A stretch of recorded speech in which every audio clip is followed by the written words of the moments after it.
this. And then we need to do a little bit of this and swap it over to the Tribe Talks Duo podcast. Welcome, ladies and gentlemen of the Tribe, to another episode of the Tribe Talks podcast, the Galaxy of Heroes podcast where we sometimes talk about Galaxy of Heroes occasionally. I'm Scribe, and I'm joined by my good friend Carthrick. Hi, Carth. How you doing, buddy? I'm doing well. I'm just behind the game. I got distracted by talking about 1,200 things. Yeah. So I forgot to pull up the chats. That's okay.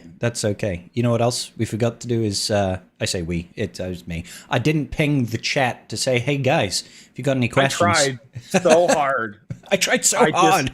I just cannot, for whatever reason, no matter how many roles you give me in your Discord, I cannot tag the Scribe Tribe. Oh. It is without, because I put the announcement up there. It's there. Oh, did you? See, yeah, that shows how much I'm paying attention. I just can't tag. How interesting. That was funny because when you tagged me, you're like, I need 15 minutes. And I was like, yeah, well, if you'd seen the announcement, you would have known that I told them at 5 minutes to 12 that we were going to go live in 20. It's funny because I don't I don't look at the announcement tab unless I'm posting in it. Because I'm like, who else is going to post in the announcement tab?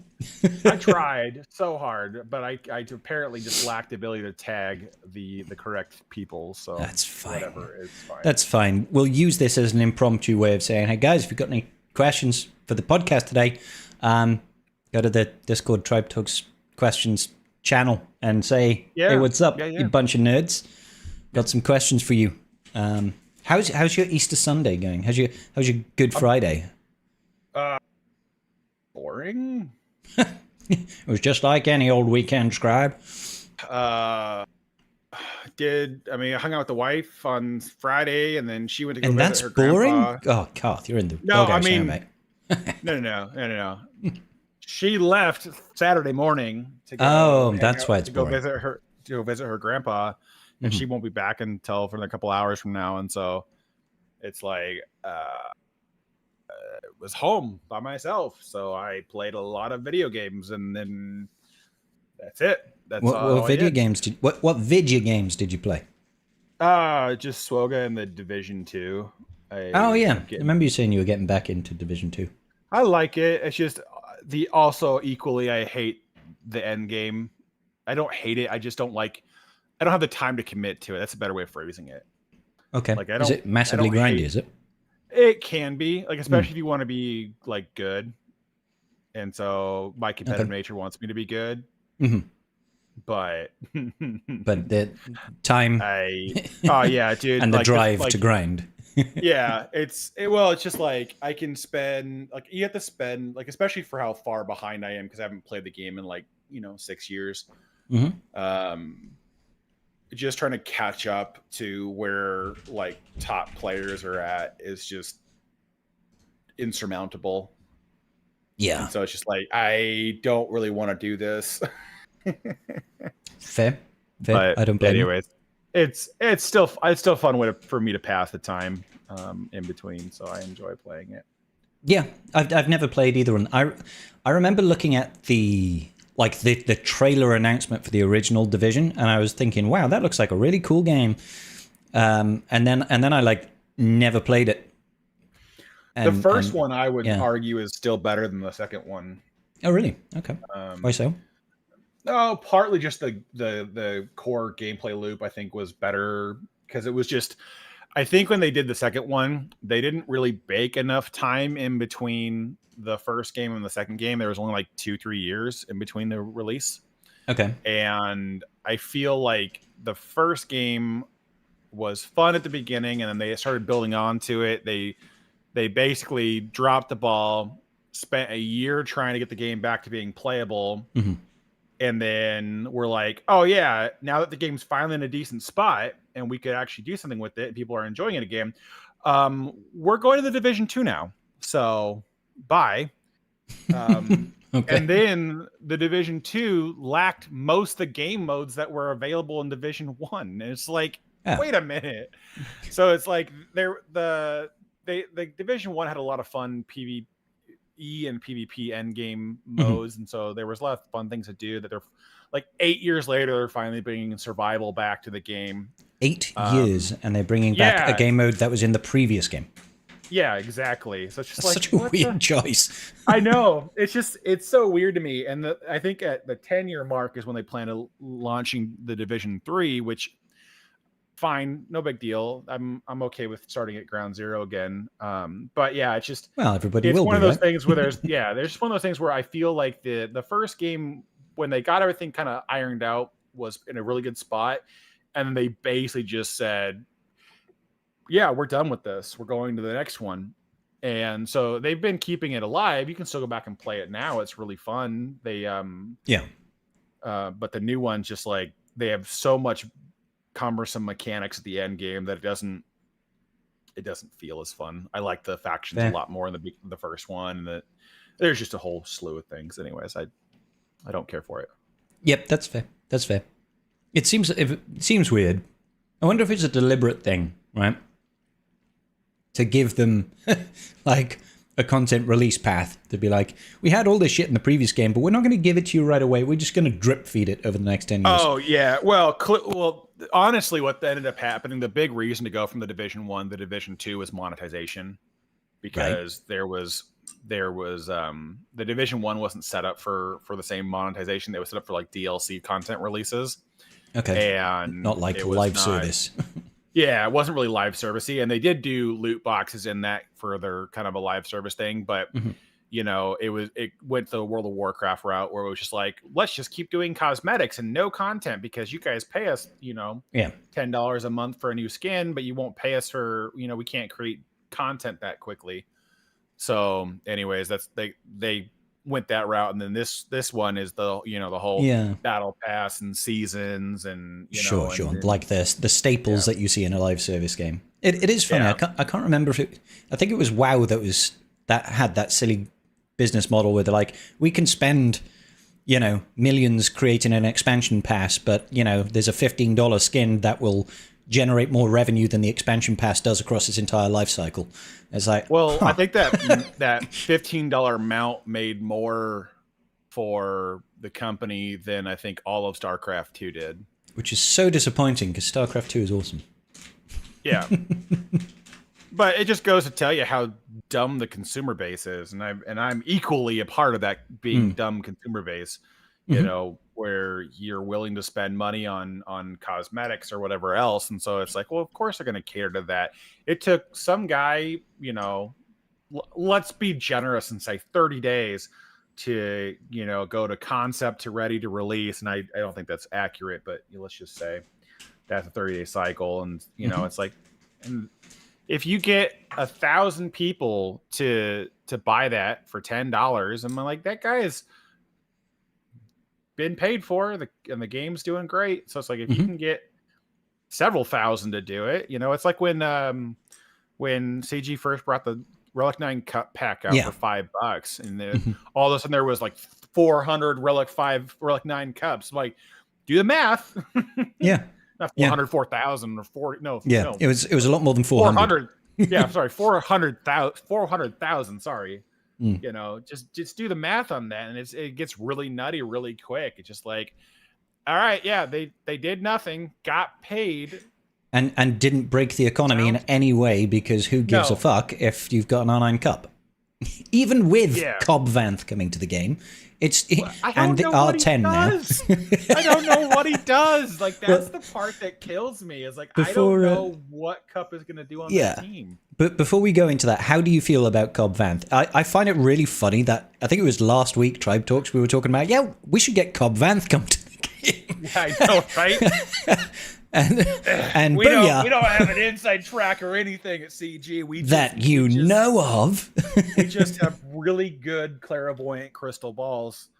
I mean, to be honest with you, it really kind of just like fit the theme of what they're going to probably be leaning into at the next era, which is stuff around the Mandalorian Grogu, is they're going to want to bring in content that kind of jives with that, which I'm completely fine with. We could use a few new characters from the show that they could release as a partially, you know, here's the first half, and then the rest is redacted until the movie releases, and then we'll release the rest of it. Or they don't do anything from the rest of the new movie except for, I don't know.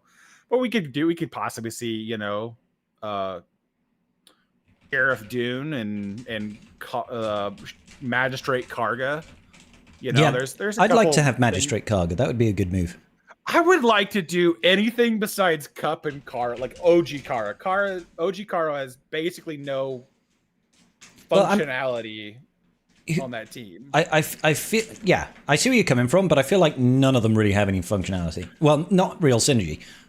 It just feels like, okay, we got some units. Well, cool. Like there's some that I'll have to go kit diving on and to figure out, because some of the super old kits, actually, I'm looking it up right now. Come on, Coruscant Underworld Police. Some of the super old kits, when they did the mechanics of them, where do I find the ability tier? Come on. Where's? Yeah, Cup Card and Lobot. It's just kind of like. Aww. Well, yeah, Lobot can go. Fly a kite. Yeah, because he is so sorry. I'm trying to read and talk at the same time. I'm doing a terrible job. It's okay. Lobot is so geared to the sortie team that with his rework that I don't see a way how you swing it back to the direction. He just has like next to zero ways to synergize with this new team mechanic. Yeah. But no, what I was looking at was his stun on his basic, because Cobb Vanth will move all of his abilities to 100% chance to take effect, right? Yeah. But the question is, does his stun on basic require a tenacity check? I assume so, because it doesn't say it's unresistible. I know, but that's the thing. The super old kits, they didn't have to say that because it was a % chance to occur. Oh, right. Sorry, I wasn't following. Yeah. Okay. Yeah. I'm just and thank God he's got a 100% chance now to inflict offense down on an AoE. Well, no, but the thing is though is that the coding on the kit is this effect will skip execution if context is 0, which is basically you don't get the thing, but this effect will execute if the context for number 0 carry effect return by using. I want to say that it basically is an unresistible stun. I want to say. I've never looked at the coding to see. I'm pretty sure it has the tag unresistible. If you look at the ability to stun, it should say unresistible, because you've got unresistible. If it says something like physical or special or something else, then it will still have a check. Because I remember looking into this ages ago. I can't remember what it was for. It was years ago now when I was looking into it. There doesn't in the mechanics that I'm pretty sure it doesn't say like tenacity check. It says unresistible, or it'll say special attack or physical attack. And if it's either physical or special, then there's still going to be a tenacity check. All it says is paralysis debuff. Yeah. Applies on. What does it say in the applies on section? Applies a paralysis effect on target. Yeah, but that's it. That's all we got to work with, boys. That's it. That's all it says. Its tags are paralysis debuff, feet counter paralysis debuff, clearable debuff, countable debuff, no assist, Coruscant Underworld Police trigger passive. That's it. Yeah, so when you see right by paralysis, it says physical. That means it's still going to have a tenacity check. Okay. Yeah, it has to say unavoidable. Okay. Unresistible or something like that. Think of a stun in game that can't be blocked, like Slacker's Poke, right? Yeah. So if we look at his first special, if you look at stun, paralysis, it says unavoidable. It doesn't say physical or special. It says unavoidable. Okay. All right, And yeah, that means there's no check, and it also can't be resisted. I believe. I think. I might still be wrong on that. That's what I've been told. Word on the street is Any which way, that's still interesting though, because that could be a stun on basic, still kind of a very powerful move set. But again, he's one of those characters where I just don't know what he's gonna do. No, like because the thing is genuinely who cares, right? Yeah, it's like, okay, you stun on a basic. If that was unresistible, then sure, that's kind of cool, but it's not going to make up for his garbage damage modifiers and his lack of any other sort of ability. His basic modifier is not terrible. It's a 1.85. That's okay, I suppose. But I mean, I don't think he's got good stats for it. He's a support character, so he doesn't. My R10 Cup has got 5k offense, 5.1. Yeah. Oh, he's physical as well. It's funny because his special damage is higher. Go figure. He's also modded like ass. So But the short answer is that I just don't see how, like, what he has access to right now is any kind of viable constable team. Yeah. I know Cobb Vanth is going to be doing like all the heavy lifting on the particulars, but yeah, I'm just trying to understand, like, what's the point? The point is there'll be an absolutely busted FDC with it. Oh yeah, for sure. Now, for the first 4 months, makes it. Could you imagine if this is like more disruptive than Great Mothers? 3 months. 3 months. Apologies. Yeah, let's not get ahead of ourselves. Can't get that extra month of value for free. Got to pay for that one. Exactly. That'll be the next thing that CG does, is like monthly subscription to increase the life cycle of a Datacron by a month. Oh my God, no. No, I was already a little upset when CG decided to start selling mods. Granted, I know it's not like the worst iteration of things because they're not fully like tuned out, but to have like perfect stats is kind of ludicrous, and to have some really, really like high demand, like they have like offense and crit damage sets that are selling with a crit damage triangle with already having 3 rolls of offense on it is ludicrous. Like, you're almost an idiot for being like, nah, I don't need that. Like, homie, who doesn't need those? The only thing I was really annoyed with CG was the fact that they in the speed set they sold a speed arrow as part of the set, and I'm like, come on, like anything else, like. That's like the easiest one to get. Crosses and circles, and then like at a diamond, and then everything else. I suppose those speed arrows are still kind of useful for early game accounts that don't have the mods, because but it's genuinely still so easy to farm. Like, they are, but not for the early whale who needs shitloads of them. I know that, just speaking from my alt account experience, which is just over a year old, that thing still needs a bunch of speed arrows. Granted, not really farmed any fucking mods. So, you're trying to keep up in areas where you're spending your crystals on things that you probably wouldn't need to if you were trying to do this completely free to play. But anyways, I'll digress from that point. The reality of it is that I feel like I would be happier if they went to anything else. yeah, I feel you. And I agree, but I also don't spend money on mods. Just not even on the main account. I just don't. It's just like, no. But hey, it's the world we live in. It's the world we live in. So happy Easter to everybody listening at home and watching at home. Forgot I should have mentioned that. I speaking about Garth's Easter, seeing how good he was having it. Ignoring you people at home. Happy Easter. Hope you have a wonderful time. And that's all I care. All right, that's all you get. Yeah. That's as far as the Easter talk goes. Anyways, back to other games. Back to other more important things, like me talking about my life. How's your outs GAC been going recently, Garth? Well, surprisingly, we're 2-0. What do you mean surprisingly, Garth? I mean, I don't know what you're trying to say.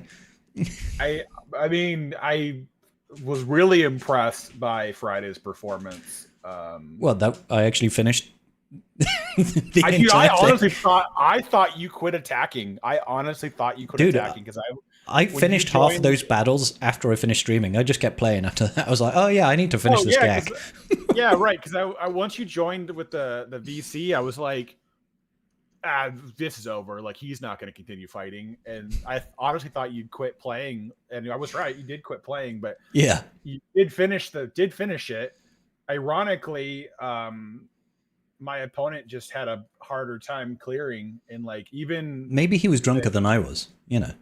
I don't know, because he dropped twice on the front wall, and then he dropped twice versus Hondo, and then he went and cleared the north wall, but the north wall was like, I think 3 dropped teams. Yeah, he dropped versus Ahsoka, Rey, and New Vader. And so by that time, he just dropped so many battles that didn't matter what he did. Yeah. He was just like, okay, we'll call it quits here. So yeah, that was easy. Though the one on what was that, Wednesday afternoon? That one was pretty. Yeah, I think I did pretty good that time. You post a good score, 2070. Nice. They did one attack and then quit attacking. So we smashed them. I broke their spirit before they even joined in, is what you're trying to say. Yeah, that's pretty much what ended up happening, is that they just were like, no, you didn't drop anything, so I don't want to try. And so that's how that went.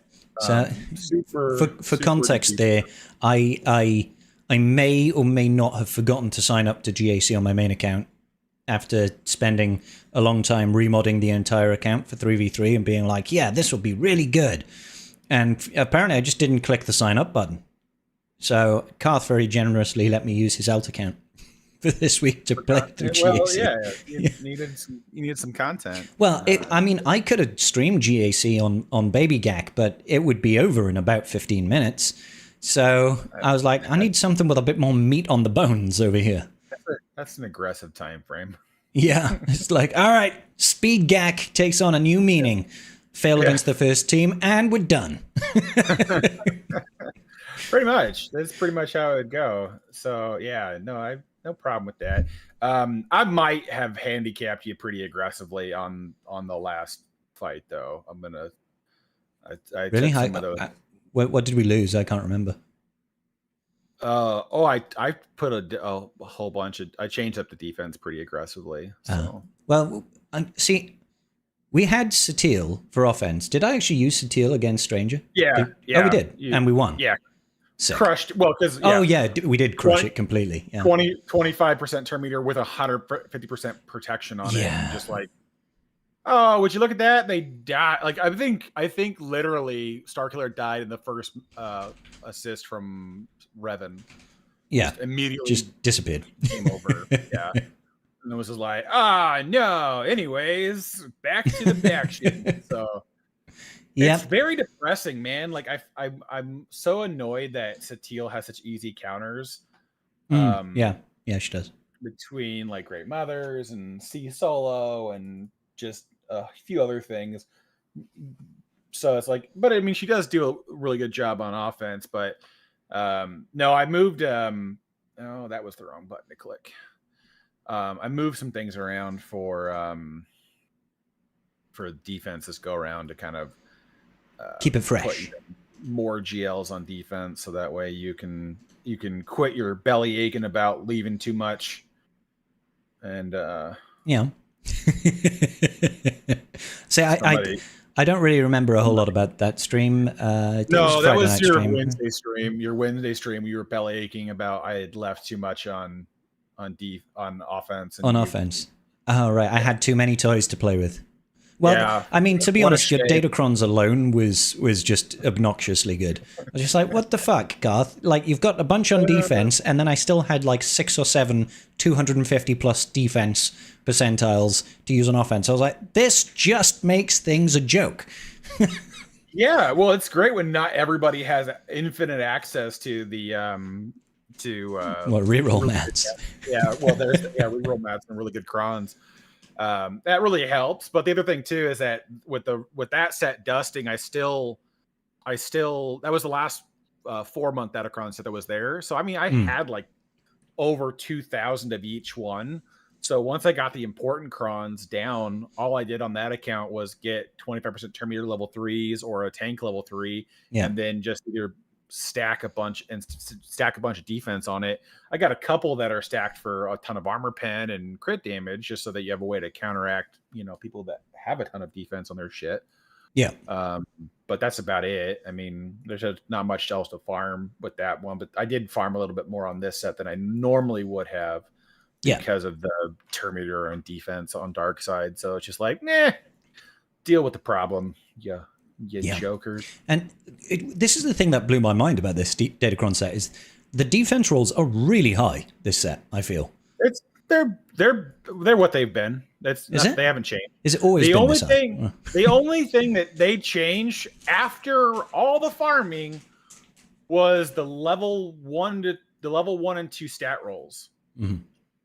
When they updated it for whatever Jedi Knight Cal's problem was, they updated the level the stats for the level 1 and 2 to go from 50 to 70 from 25 to 50% defense to 50 to 75% defense. Okay. And then they allowed you to get 10 to 20% protection and health.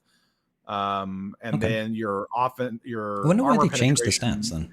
I think the reason why they put more power behind the lower rolls is because people aren't investing very high. So they're trying to make Datacrons interesting at the lower levels still without massive upshake. But I mean, the fact that they made the tweak after most people had done their farming is very, very, very annoying. Yeah, it's an odd choice, right? Because the Cal Kestis one just completely changed, didn't it? The Jedi Cal one. Oh, it's not even the same cron. Like it's not even close. Like there are things about the old one that I find to be better. Mm-hmm. And the new one is kind of it's like worse. A turn 2 insta kill, right? Is basically what they've done. No, is it not? No, it's awful. Because what it does is it goes what it doesn't tell you in the cron, but it does in practice, is that you only get one bonus turn. So you use your first style, you get a bonus turn. You use your second style, you're done. Yeah. So, but you're saying for the rest of the battle you don't get any more bonus turns? No, you do, but it's just not turn 2 because he gets turn 2 on his own. So you have to circle you know back what I mean. You know what I mean. It's like what you mean, but his second round he'll have the insta kill available, right? Well, not during his first turn. That's what he had on the first iteration of the ability because he got the 5 extra stacks. But now he doesn't have the extra other juicy things that they had. I can't even remember what it was. Actually, I should be able to tell because mine still has it. the 50% defense penetration or the 100% offense. For 2 turns, and then he doesn't get the stacking defense until the end of the battle. And so it's like, you get the bonus turn, but it didn't really solve the problem. It still will take the same number of turns to get to the freaking instant defeat. Like I don't understand why they made the change. Like it doesn't. I don't know. Zero sense to me because on top of that, no one's going to use this cron until the orange set does because we want the turn meter, which Jedi Master Luke. Because now that we've lost Revan, we really need to make sure we're going before the enemy team. So I was I don't know. It was a weird choice. I'm at a loss for a lot of it. I'm not upset by it. It's not really going to have a meaningful change in what's happening, at least as far as I can tell. But no. It does annoy me that it was like, oh yeah, by the way. Yeah, it's like you said, it's after, because we only have one conquest to farm any Datacrons now. If you change a Datacron after the fact, it's kind of like, unlucky. I was able to get it on my main account. I was able to get it. Mm-hmm. But that's also because, this cool thing called I have tons of mats. So it was like, oh, look at this. I have leftover data cache. We'll just roll another one up. We have Jedi Master Card. Yeah, we have Master Card. And not Visa Smart, but Visa. Well, Visa. Yeah. Yeah, no, because I rolled it before the change as well, but I wasn't really deliberately going for it. It just sort of happened because I spent the entirety almost of that conquest trying to pull a Vane Cron. So I have like 13, 14 level 9 Scoundrel Crons and just one Vane after umpteen, level 9 rerolls. So I've got like, I've got Jedi Knight Cal Kestis and Kyle Katarns as the others, I think, or something like that. Just like, oh, okay, I guess that we'll Kyle just... Katarn one is actually pretty dope. I'm not going to lie. I like it quite a bit. But... It's just gives him a boatload of stats. Now, unfortunately, doesn't it give him Jedi Knight? Like he gets his Force connection thing maxed out right at the start, right? I want to say that's correct. Let me just pull it up real quick. He gains Jedi Knight until the end of the battle. Jedi Knight bonuses also apply to mercenary allies, which doesn't do us a hell of a lot of good here because because we're not going to use him with Balin. Not when Balin's got a Balin FTC. Not when Balin's got Dengar Kron. Like, Jesus Christ. Forget about the rest of that. Dengar Kron is what's going to make that... Dengar's portion of that Kron is what's going to make that team a problem in 5s. Because everyone's like, it's the Kron sucks because, you still get beat by Jedi Master Luke. I'm like, well, of course. Wait till you can't gain turn meter or recover protection. All of a sudden, you're going to have a hard time looping back around with your Jedi Master Luke counter. Yeah. You can't really do as much. So I mean, there's going to be things that are better for it. But outside of that, yeah, I don't think it's going to matter. I think it's going to be a fun one to do. But you can get a decent mercenary lineup under Momo in 5s. Not great, but the 2 that apply. I want to say it's just Cara Dune and Kyle Katarn would be the only ones you could get to work. Yeah. Because they're the only Rebel fighter tags that have mercenary. Mm-hmm. But, there's that. It's just, it's how all the Crons have gone, though, is that they just pick things that have narrower applications. Now, granted, this next set upcoming has a very broad application for Rebels, so that will be fun. Mm-hmm. Okay.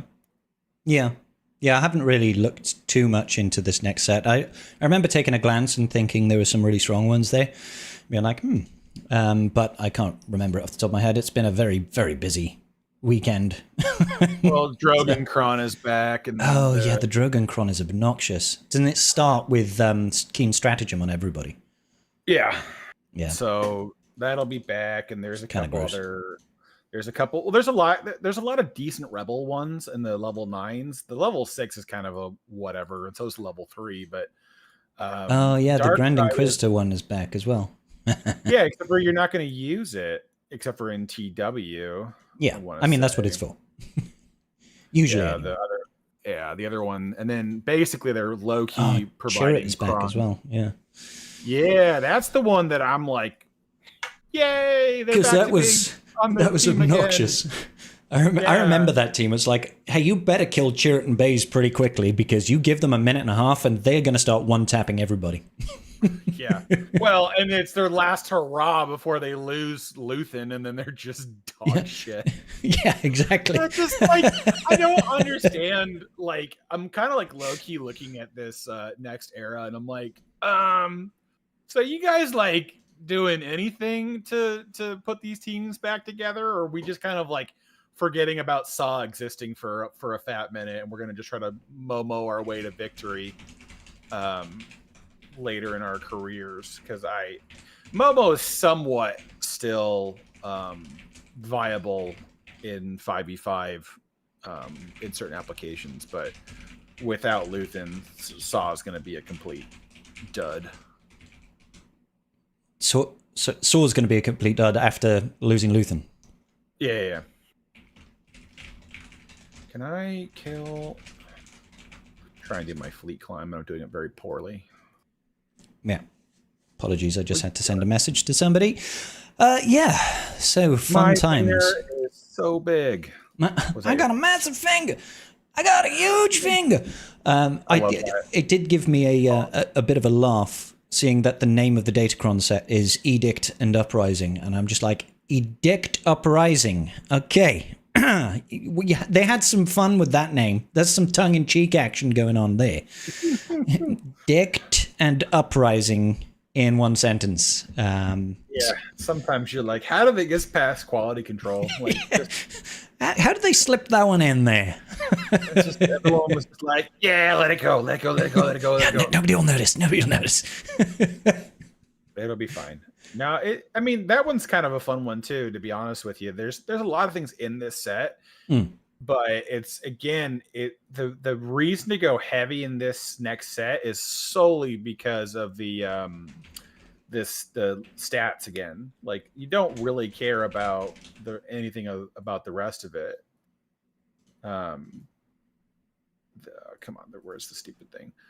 Because you're back to getting defense again. Now, granted, they lowered the rolls on it, so I don't know why they changed it to go on the previous set and lowered it for the next set, but whatever.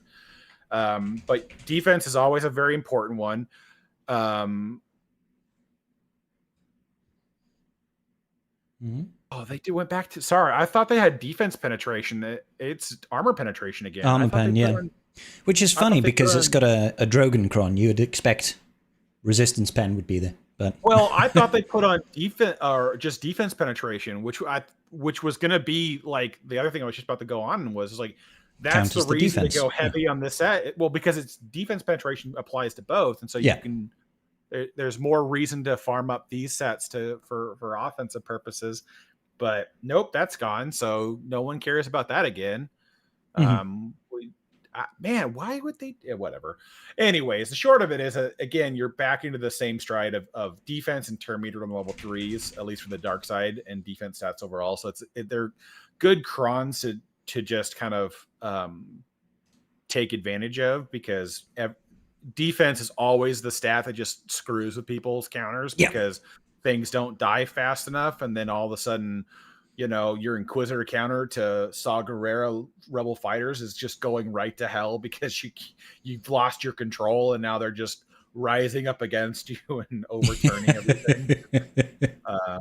So yeah, it's kind of funny, but I did think that they were gonna do defense pen. So I guess I no remember that correctly. No defense pen there. But I mean, all you have to do is look at Maul Hate Fueled to see how defense changes how hard it is to kill something. Because I think when he's got like below 25% health, he's got like 2k% defense. So even your heavy hitters are hitting for like 5,000 damage, and he's got about 1 billion health with a massive bonus protection pool. You're like, for fuck's sake, Maul, just die. Yeah. If you just get instantly defeated already, like that'd be really cool of you. Yeah, the true damage against him is really like bread and butter to get past all of that. And even then, it still takes forever because of that massive bonus protection pool. Yeah. Fun times. I don't know if I'd go that far to say that, but I would. Listen, it's fun in the ironic sense. It's like, oh, isn't this fun? No, I don't think that's what I'm really trying to say. Yeah. But hey, this set has a lot of good Rebel level 9s, but I don't think I would say it has a lot of good Rebel level 6s. Riposte isn't bad. Yeah, Riposte is good. Yeah, I like Riposte. But like outside of that, man, it's just like I mean, Riposte with a Satil team is rather nice. Attacking out a turn, you do that quite a bit. Yeah, damage. But again, and I'll reiterate this is for Rebels. Oh yeah, good point. Good point. Yeah, no. Everybody and their mother right now should be trying to see if they got enough reroll. For some reason, I thought it was Jedi. The Bad Patch Cron set to see if they can squeeze out a 25% turn meter protection Cron, so that Satil can go wail on freaking Stranger in 5s. But yeah, there's just not a lot in the level 6 that I really cared for the Rebels. The level 9s though look pretty nutty. I mean, Hera's looks great. Drogon's looks great. Didn't she like get backup plan all the time or some crap? I can't remember. Yeah, its backup plan applies to whenever she uses player strength, she gains backup plan. while she's active. They have 50% crit chance and crit damage. Attacks at a turn, they recover health and they gain defense penetration. Stacking offense for all Phoenix allies whenever they dispel a debuff. Yeah, if all allies are Phoenix and Harris Duel is in the leader slot, when she damages an enemy during her turn, she instantly defeats them. That's nice. If she has backup plan once per battle. Yeah, that's nice. I mean, you know, it's not like massively necessary, but that's a nice little boon. She did have the one that she had before is that when she used backup plan, it applied to the entire team. Was the one that she had before. Wasn't that her TW army? Or was that a Datacron? Oh, is that her TW? Oh my god, I don't know. I think that might be her part of her TW army. I haven't played with that team in so long. Because, neither have I. Marok came out and then Barris came out, and it's just like, hey, good luck. They don't counter the thing anymore. I don't know. Let me just hop over to the Phoenix tag and read her Omicron real quick. It might be her. I might be wrong. It might just be the last time I used that in. Oh, it is. When Hera uses backup plan, all Phoenix allies gain backup plan for 3 turns. But when she uses play to her strength, she gets the backup plan. So that's actually kind of funny. That's the call to assist, is it? Is that her first special? Plus the turn meter. Yeah. So you just need to do that, and I don't know, maybe it gives Ezra some viability with the team again, because he could call her and give her bonus turn meter, right? With his second special. You could try to call him and then call her to try to get the instant defeat out really quickly. That could be interesting because, you know, the team's been doing nothing for a fat second there. Yeah, I mean, it's fine if people don't put anti-Phoenix and their Reaver team and they happen to put Reaver on defense. But even then, like with the last set with the Attackercrons, it completely fucked with it. Because if they had an Attackercron on that team on defense, GI could ignore Taunt at the start, and he can just put Torture on anybody he wants, and that just like immediately fucks it. It's just like, shit. There goes Sabine. Anyways. I guess she's not taking another turn. Well, yeah, fun times. Speaking from experience. I was like, shit. I think this is one where like all the Rebel level 9s are worth pursuing in almost all respects. Because Hera's great, Drogon's good, Chirrut is good. Princess Leia is actually still going to be really solid. But we've still got Stormtrooper Luke FDC at the minute. Is that really better than that? No, but it will. The Stormtrooper Luke expires at the end of the next 5v5, so you're still worth. You'll still have. You're still worth having it. Because she's just going to be a monster.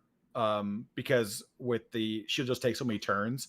Mm-hmm. So basically, at the start of the battle, if there are no Galactic Legend allies, the following effects are active. Whenever a Rebel ally attacks at a turn, they gain 5% defense stacking until the end of the encounter. Whenever she critically hits an enemy, she gains 5% offense stacking up to 120% until the end of the counter. And whenever a Rebel ally defeats an enemy, all Rebel allies gain retribution, speed up, protection up for 100% for 2 turns, and Stormtrooper stealths for 2 turns. So it's just going to be an annoying one to do, but you throw that with the Riposte level 6, and then that's going to just be chaos ensuing from there. And then the Admiral Raddus one isn't bad. It's still in a good cron. It will bring a little viability back to the 3v3 team. And then in 5v5, I don't think this replaces Leia yet. Because Leia's still going to want the Drogon cron most of the time. Can't see a reason to go a different direction with that. Yeah, I would just say 3v3 because it's got the K2SO portion. Yeah. Like you can't defeat Admiral Raddus until K2SO has been killed, because that used to be part of the old FTC, right?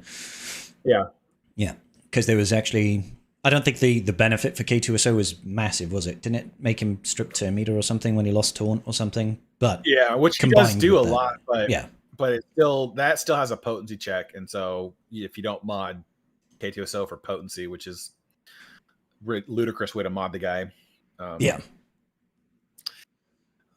Anyways, I like a lot of the Rebel ones. The Inquisitor ones are kind of like why? Like Yeah. Barris, sure. Eighth brother, great. Grand Inquisitor's got his purpose. Third sister is basically, I don't think it's going to be worth your time trying to chase it down. I'm just trying to refresh my memory on her. The thing is, like, how does that interact with, like, with her? Because she's normally the last to die anyway. You normally kill all of them and leave her for the end anyway, right? Yeah. And if she hasn't been defeated, she gains hatred twice anyway. So does this doesn't actually do anything? Well, it's whenever an ally is defeated, but given it's any character that, actually. So it's on your team as well. No, that's quite interesting. Okay, that does change it a little bit. So it on the slight advantage. So this is the thing, is helpful, yes, but in key fact, most people leave Riva till last anyways because she's not the biggest threat. So it's like, okay, so I still just daze her, and then there goes the 100% counter chance, and it doesn't give her ramping damage so that she's like a soloing wonder by the end of the game. No. So I feel like with everything else, like I think Eighth Brother is the one that people are recommending the first time for the team in 5v5, unless it's TW. So in GAC, the people are recommending Eighth Brother, which is the first time an enemy is afflicted with Purge. He gains 5% offense, potency, and 10 speed for the rest of the encounter. So he will immediately get 25% offense, potency, and 50 speed. And then whenever an Inquisitor's ally defeats an enemy, Eighth Brother gains a bonus turn, removes 100% turn meter from the healthiest enemy, ignores taunt for the bonus turn, and deals 100% bonus damage for 2 turns. I feel like you're just going to go like, all right, we killed the first thing with GI, and then we just go stealth grenades. Kaboom! There goes the board. Like, I just feel like, all right, whatever. It's going to be fine. But I mean, like, they're not bad. It's just like, but Inquisitor Barris feels really lackluster, and then Grand Inquisitor is basically just there for the TW iteration of, I don't like your Keller and Beck team. I'd like to delete it in 30 seconds or less. But Inquisitors do have the nice wordy faction tag again, which might give some viability to other Inquisitor compositions in 3v3 again. Yeah. But that's about it. Otherwise I don't see a lot of play with that. No. Yeah, it's interesting. Definitely some fun ones to get there, but you're probably right in thinking it's mostly the light side benefit will be where the juice is and the squeeze is. Cool business. Yeah, just need a bunch of defense crons, and then the rest of it doesn't really matter because 400% defense trumps without most any things. Modifiers is still gonna be 5 minutes of just trying to hope you break through Glatten time. Yay! Loved it. Maybe no, she's not gonna be. Sorry, thinking to myself, I was like trying to think about doing Ahsoka on Glatt and TW with the new Kron set, but I don't think you get enough mileage out of a Kron for that. So, anyways.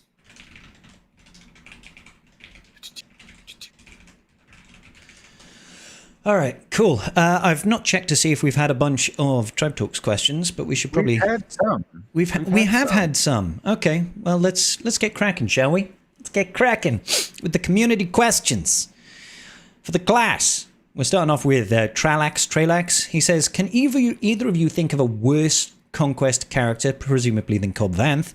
This makes no sense to me. Feels like we're being pranked hard by CG." I mean, I could think of like dozens of worse Conquest characters, to be honest. Way worse characters. I'm actually kind of happy about it. I like the character. I think he deserved to come to the game like 3 years ago. He was a cool character. Yeah. But I mean, on the precipice of what's about to release, I can understand why people feel like it's a lackluster installment, right? Because you have Maul Shadowlord, which, by the way, I did hear through the mouth of Sam Witwer himself. Ooh, sexy. That Maul Shadowlord is already confirmed for a season 2. Nice. which I'm hoping that wasn't just really clever AI, but if that's the case, I'm kind of down for it. A lot of the splash art got not leaked, but released by Disney. Okay. That looks pretty dope. I find it funny how some things can get greenlit for a season 2 before they've seen the performance of season 1. I mean, I'm sure it will be a success, but yeah. but you just never know. Yeah, no, I can't see a world in which this if Sam is really kind of is in the project. I haven't seen anything that he's touched that has gone poorly, because he's a big nerd about it, and so there's a lot of things that he wants to be to get done right. And so I think he's got a lot of investment into following through with that. So I'm not surprised, not even bothered. I'm like, send it. I'll take another season. I haven't seen the first one yet. I'm already hooked. I think it's a really interesting concept of what they're trying to do in a short window of time. But we'll see what happens. But yeah. Anyways. Yeah, no. With that show coming out, and then the Mandalorian Grogu coming out in a month, I can understand why people would be upset that like there wasn't a more thematic release coming out at that time. So, but I'm okay with it. It looks interesting. I'm just trying to see how I can use this in ways CG never intended. I mean, that's what I want to do, because I want to break it. Screw using the people they want me to. I don't want to use Cup. I don't want to use Kara. Ah, come on. I want to use 2 Jawas and 2 Tuskens, and I want to do my Sadness of Tatooine team. I want to like defeat people with clinical depression. That's the thing that really confused me about his kit. I will be honest. It's like, you could have Cobb Vanth, but it feels like why is he? Why are these the people that he's leading? It's just yeah, no joke. Tuskens and Jawas, or Cara Dune and Lobot for some fucking reason. Yeah, it's like, can't forget about the guy on Coruscant making his way. Listen, Cuff would not be the last person to find himself on Tatooine. Apparently, everyone that travels from Coruscant at some point makes their way to Tatooine. So it is what it is. But I just don't. I don't hate it. I don't want a meme team. Like, I'm kind of done with the meme team kind of vibe, and it just feels like this is 100% meme team. It's like, we're gonna rally the Tuskens and the Jawas under Cobb Vanth for some reason to do things, and I'm like, because people need to Jawa harder. They're clearly missing a trick here. I mean, I kind of get trying to, and we usually like that sort of thing, right? Where we have something comes in that uplifts old and unused teams. Yeah. But it just feels odd. It feels very odd. Well, and there's too many unknowns. It's the downside of every conquest unit, right? It's hard to grasp what that's going to do, because it's like, they want you multiple times in the kit. They do say, if there are at least 3 constable allies, then this, this takes effect. So they want you to use, like Cup and Lobot, or Cup and Kara, or whatever, the 3 that they have available now. And then you throw in but they definitely want you to use a Jawa. Like, they definitely want you to use a Jawa on the team, because that's the only way he gets the bounty hunter's resolve, which, since this whole team falls apart without Cobb Vanth being present, that protecting him seems like it's the number one thing to do, right? So yeah. I'm kind of in the mindset of like, okay, so Jawa for sure. But then the Tusken one is like, well, is Tusken just kind of like the TW iteration of the team, because it's locked behind the TW Ami. There's not really anything useful out of the TW or the Tusken side of things, from what they do on the team, like that. They're interesting. Does Raiders 3v3 Omicron apply under Cobb? No, requires all Tuskens. He needs to get the Tusken tag ASAP. Well, clearly. No, he doesn't. No, he really doesn't. But the undercover Tusken, baby, let's go. It feels like definitely Warrior is going to go with him in TW, and then but I just don't know how you're going to kind of like get everything to work really well, because it's like it doesn't take a lot to get them deputized. So you could, in theory, not run the other constables at all, just to get just to like take the extra turn. Because it's like, Yeah. what's the quantifier for getting the constable tag to it's 5 buffs or taunt for the Jawas, and it's 5 debuffs or 1 debuff on an outlaw character. I'm like, well, considering how much you're designed to pew pew Hondo and frickin' Jabba, well, I would say Maz more than Hondo. Let's be real. I don't think this team survives versus Hondo, but Yeah, I think the opener will probably finish them. Well, yeah, maybe, probably. maybe. But either which way, I feel like if that's the two teams are supposed to counter, it's like it's not really going to matter what the team comp is. You're going to, but by the time they take a turn, they're going to have their deputized. So Yeah, I don't know. it's interesting. I'm just perplexed. But yeah, so back Anyway. to the question at hand. Sorry, I can think of a worst conquest character. Like we could have fucking I don't know, the kid from the Last Jedi who the kid from the Last Jedi who uses the Force to pick up a broom off the floor at the end of the film. Like he would be a worst conquest character.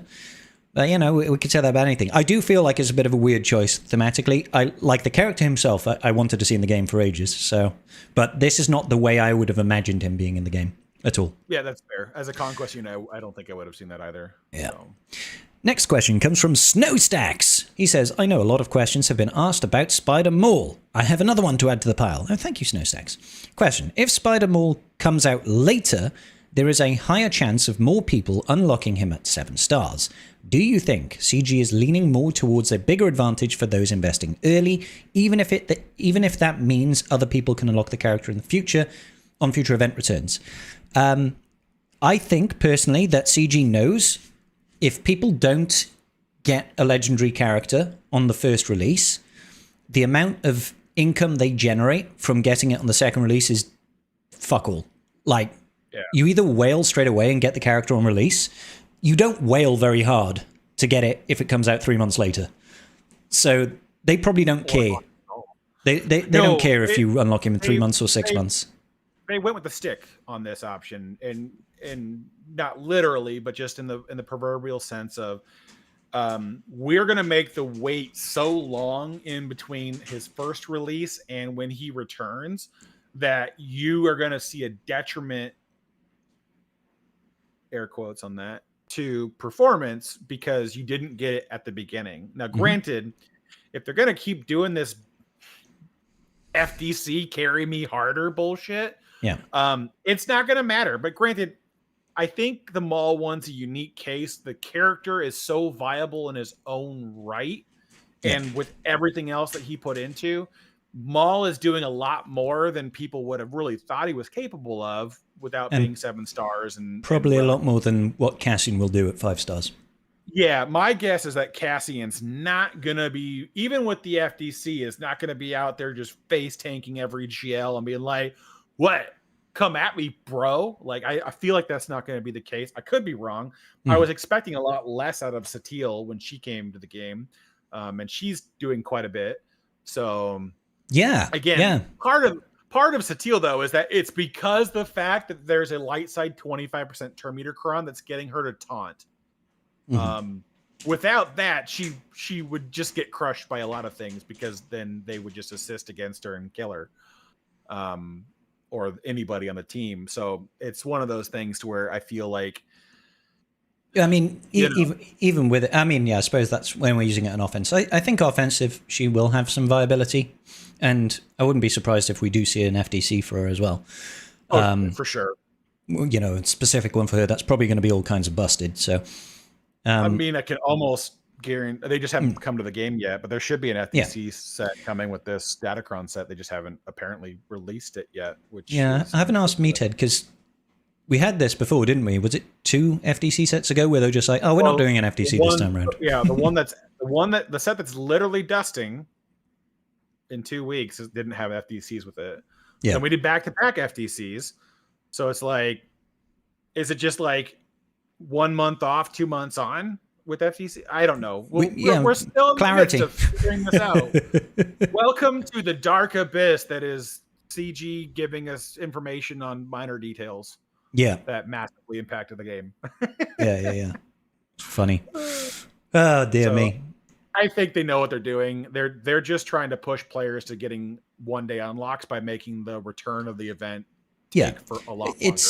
They're doing that, but they're also so heavily incentivizing an early unlock anyway, not through just pure power, but through stuff like era battles being tied to having the journey guide unit unlock, having lightspeed tokens for the first 2 tiers and stuff like that. They're really trying to say, hey guys, you really want to get these new characters right here, right now, and then the FDCs and everything like that. Yeah, no worries. So I can understand why it feels like they're trying to give more advantage, and I think they are, but I don't think the focus from CG was ever about how much money can we make the second time round a legendary unit comes back, because I honestly don't think that they make much of anything. Not that they make nothing, but I don't think that they make much of anything when it comes to the second release or the third release. Certainly not anything after that. You're not really panic farming too much. We've played the game for so long that these cadences are so well understood. People are conditioned to know, oh, in about 3 months' time, this unit will come back, so I know how to get my ducks in a row, right? All right, okay. Excuse me. Scribe, what are your thoughts on Jan Ordo, the girl from the Jedi Knight games, as a Mon Mothma Kyle Katarn team booster? I would always be down for it. Give us the Moldy Crow as well. That was her ship, right? Yeah. Isn't it Jan Ors, not Ordo? You're thinking Canderous Ordo. It's Jan Ors, isn't it? ORS, I want to say. That was Kyle Katarn's compatriot through the Jedi Knight games. I would definitely be down for that. Yeah, give it to me. 100%. Did the fact that most of our content creators are exploring other games mean anything for the health of the game? Yes, I think it does mean things for the health of the game. I think that certainly content creators within the Galaxy of Heroes universe are experiencing or noticing a lack of interest in the game right now, a dip in interest, probably due to the drive of how things are going. Like, my views over the last month have nearly halved. Part of that is because I've not been putting out content, and part of it is because there's a bit of a general sentiment of disinterest going on right now. I'm hoping it lifts back up when we get, more Shadow Lord and we get the Mandalorian and Grogu come back and things lift up again. But yes, it would be the long and short to that one. Welcome back, Carthrick. You okay, buddy? I'm good. I just needed a snack. Yeah, that's okay. But snacking is a way of life. It's a way of life. All right, next question then. Next question we have, unless I missed a post for the Era Cassian release, are we going to be gated as behind the pre-request of Partagaz, or are they releasing in tandem? They are releasing in tandem. So that, like, Cassian Andor will drop to the game the same day that Partagaz is released.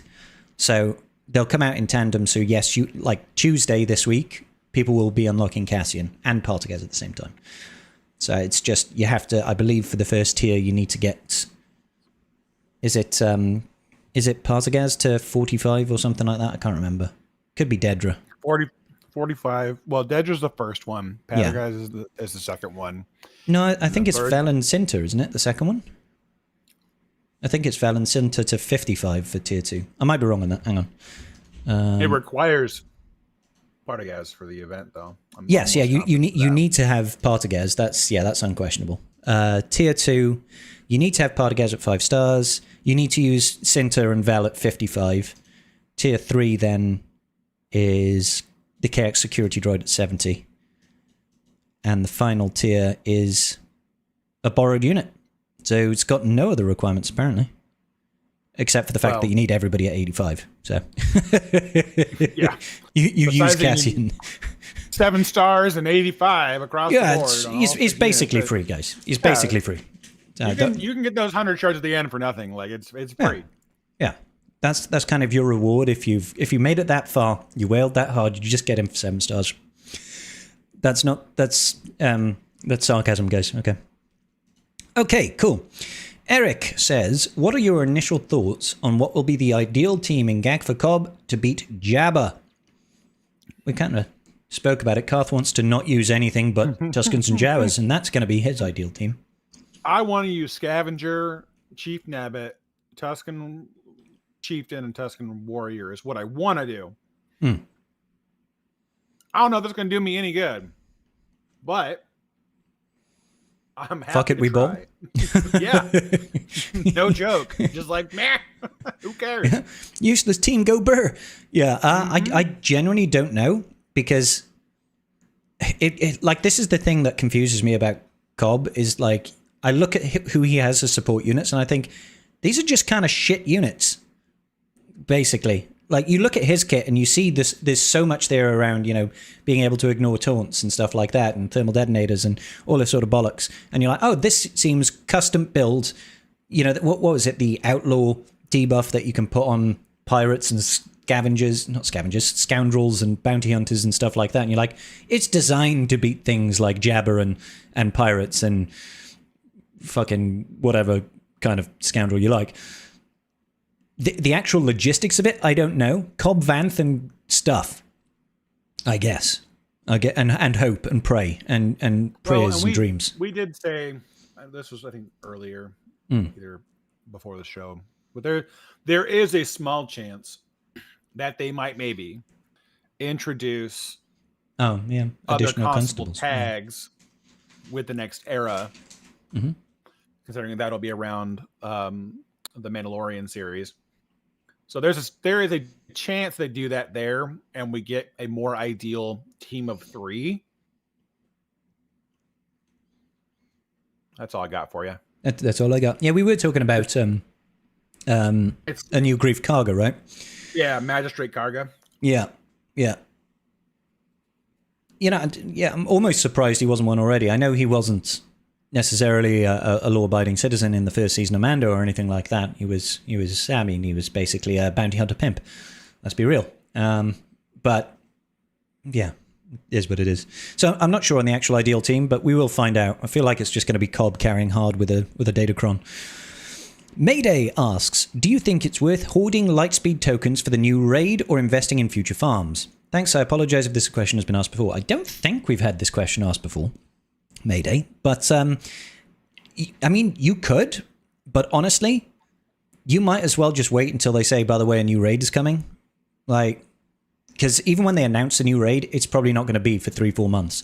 You're going to have plenty of time to be able to build up those resources. And I imagine most of the whack that you'll get from the raid is going to be on brand new units anyway, which are not going to be eligible for lightspeed tokens. But we don't know yet. What are your thoughts, Garth? I mean, if you have something to use them towards, you're doing a farm or whatever else, then just use them. If you're kind of at a stalemate of like, either you got a big farm like a GL or a new ship, you could maybe try to hold off them and buy your time and kind of just see what happens. But I don't see even if they do a new raid and they announce it like on May the 4th, something tells me they're either going to have to backpedal and go, psych, by the way, Cassie and crew is required and ISB is required. Or it's going to be, hey, in 4 months from now, these will be your raid teams. I think either way, you're either so far past the ball that it doesn't matter, or you're going to have so much foreknowledge that it doesn't matter. That's kind of where I get stuck with it. So, yeah, it makes sense. It makes sense. Thank you, Mayday. Stars asks, with Cobb coming, it could be hinting at GL Mando. How do you feel about that?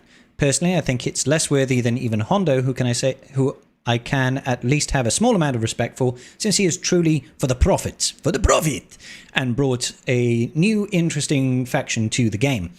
Well, we've been saying all year that we think the new GL is going to be Mando, just because of the film. Is he GL worthy? I mean, probably not, no, based on his current exploits, but we haven't seen the film yet. You never know. Maybe he just goes, builds a time machine, goes back in time, and sends whistling birds into Palpatine's skull and kills him. And he's like, boom, I'm the greatest. To be fair, when they departed from doing after they finished with JMK and Lord Vader, I think was when they quit doing characters as like power levels and characters of just like feats, not or feats, significant significant influence. Yeah, because like Jabba, big crime lord. Mm-hmm. Hutt Cartel is not like the end all be all of the galaxy. Like they control parts of it, right? Plus, Jabba did get choked out by a girl in a bikini. Yeah, Leia, in theory, not the most powerful character out there. Now, granted, that if you want to go through the books and expanded universe, you can. Listen, dude, she can survive the vacuum of space and fly like Superman. All right.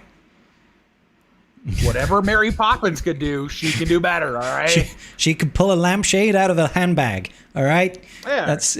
But just things like that where it's like she's not like what you would assume like the power levels of Kylo and Rey, like of actual like prowess of the individual. So I think that with their pivot away from actual power of the individual to their influence on the galaxy, I can understand how Mando and Grogu makes a good argument for being a galactic legend, because their influence on the galactic stage leading up to probably what we'll see in this movie and in Ahsoka season 2, he's played a fairly large role in that. And so I feel like that's going to be the justification for it, and whatever, I'm fine with it. I don't really give a care. Galactic Legends, I quit caring about who it was and more about how the team performs anyway. So yeah, I mean, that's fair. I don't really care.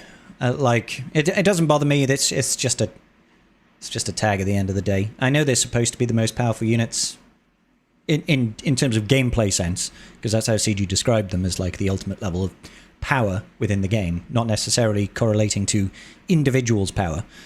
But I remember back when Rey and Slacker were released as well, people were saying these guys shouldn't be the strongest units in Star Wars.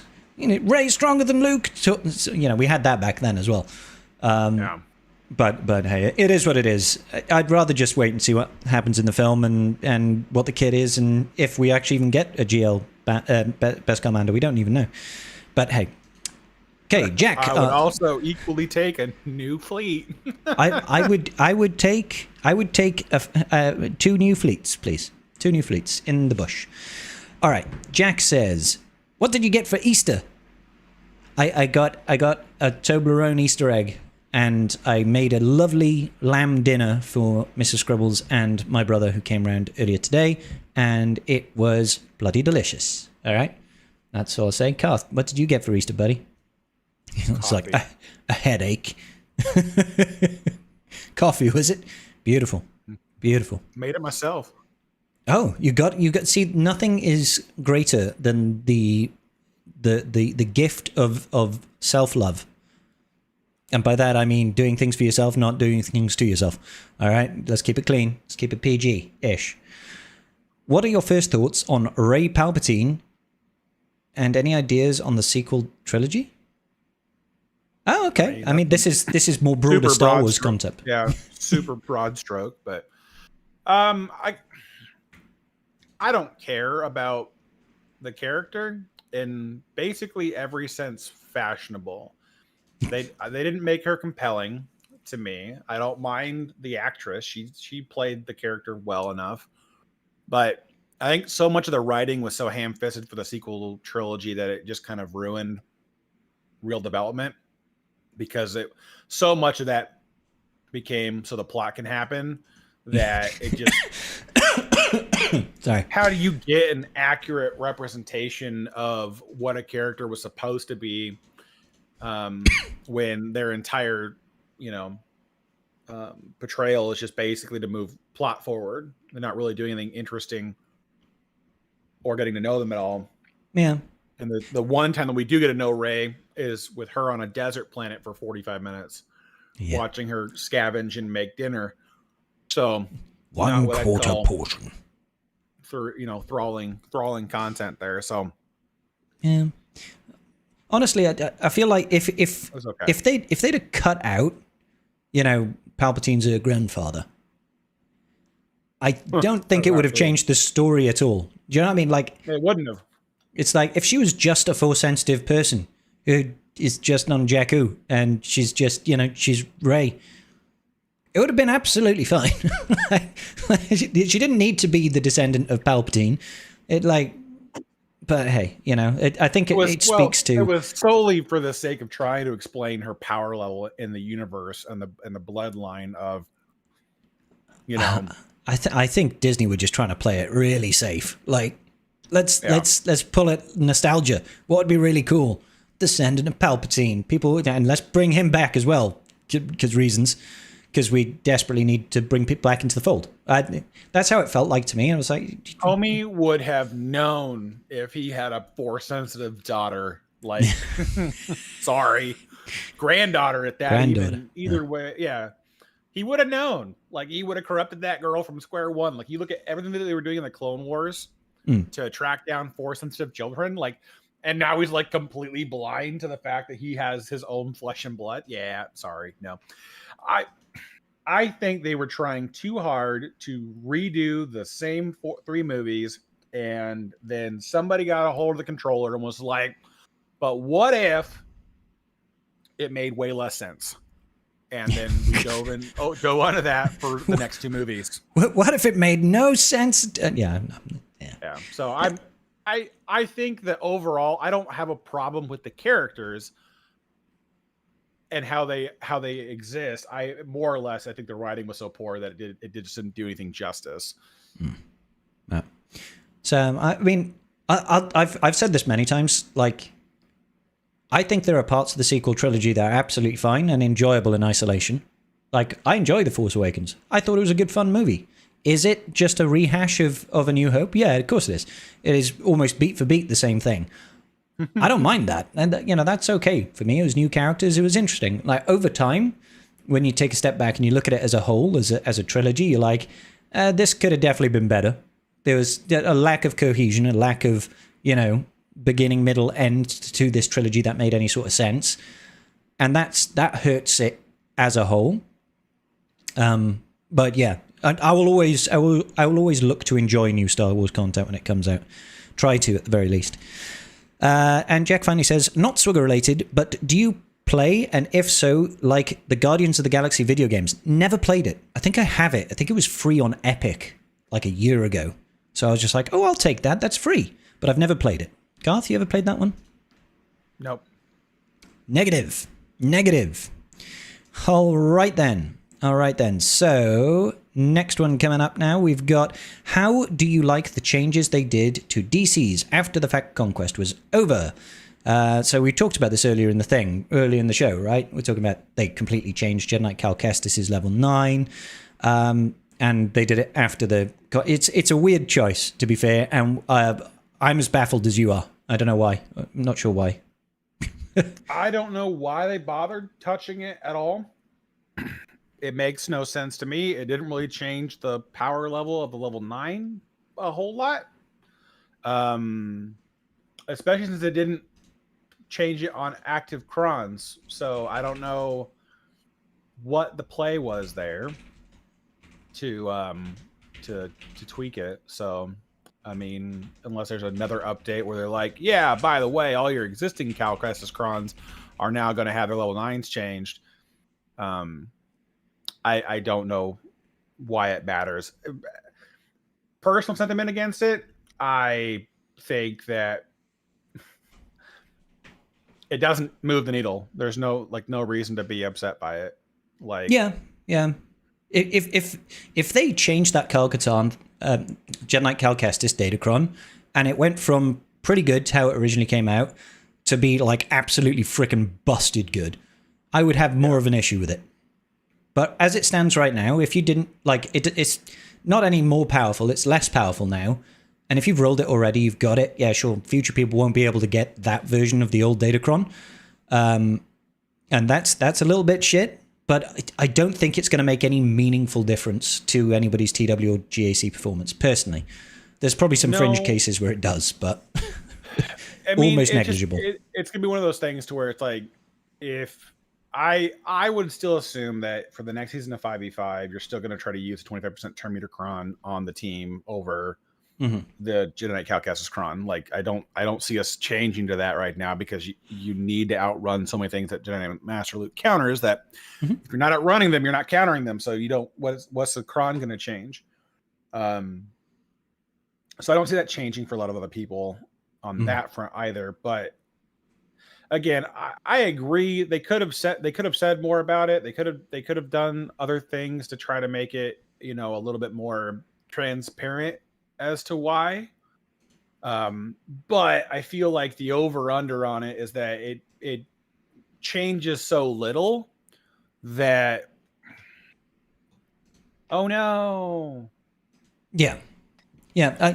I don't like the precedent of it, but I also don't think it's a big deal. Like it's kind of poopy, but hey ho, we will survive. You skipped over Rurik's question. Oh, did I? Apologies. Apologies. Oh, yes. Sorry, Rurik. We will go back to that. Rurik asks, hi, guys. Where do you think the Stranger without his DC ranks? Is he S tier like Malicos, or is it too early to tell? I mean, better than Malicos. That's already decided. Yeah. It's also hard to rank him in isolation, because, he is supported by Starkiller, who is one of the better legendaries for GAC in particular, and the latest legendary that we had in Maul. If you took those two out, then he's garbage, right? But why would you also consider him in that context? So it's hard to just say, Stranger's amazing. In a perfect world alignment, he's still very, very good. He's still top 5 conquest unit in the game, in my opinion. I agree. I think by himself he does far less to lift the team because of what he requires. He requires a Starkiller team. Like, you can't get around it. It's baked into his leadership. So like, he does far less to lift a team that doesn't have Starkiller on it than Malicos does to lift a Seer Ufu team. But like, Seer Ufu is still going to be struggling with, it doesn't have, like Cal Kestis or a tank on the team to kind of get some shots in. And I mean, and even right now, to be anything meaningful, you kind of have to adopt Maul into that. So, it's like, I think as we keep adding more and more units to it, I don't really think people keep getting into that category. They start falling out of the category. I would say Stranger in isolation would be an A tier character. And I would say the same of Malicos presently.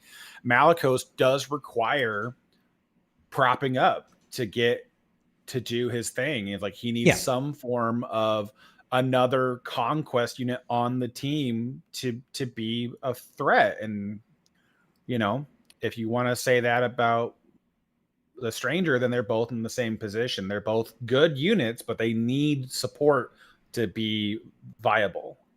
Yeah. So I think he's still top tier unit.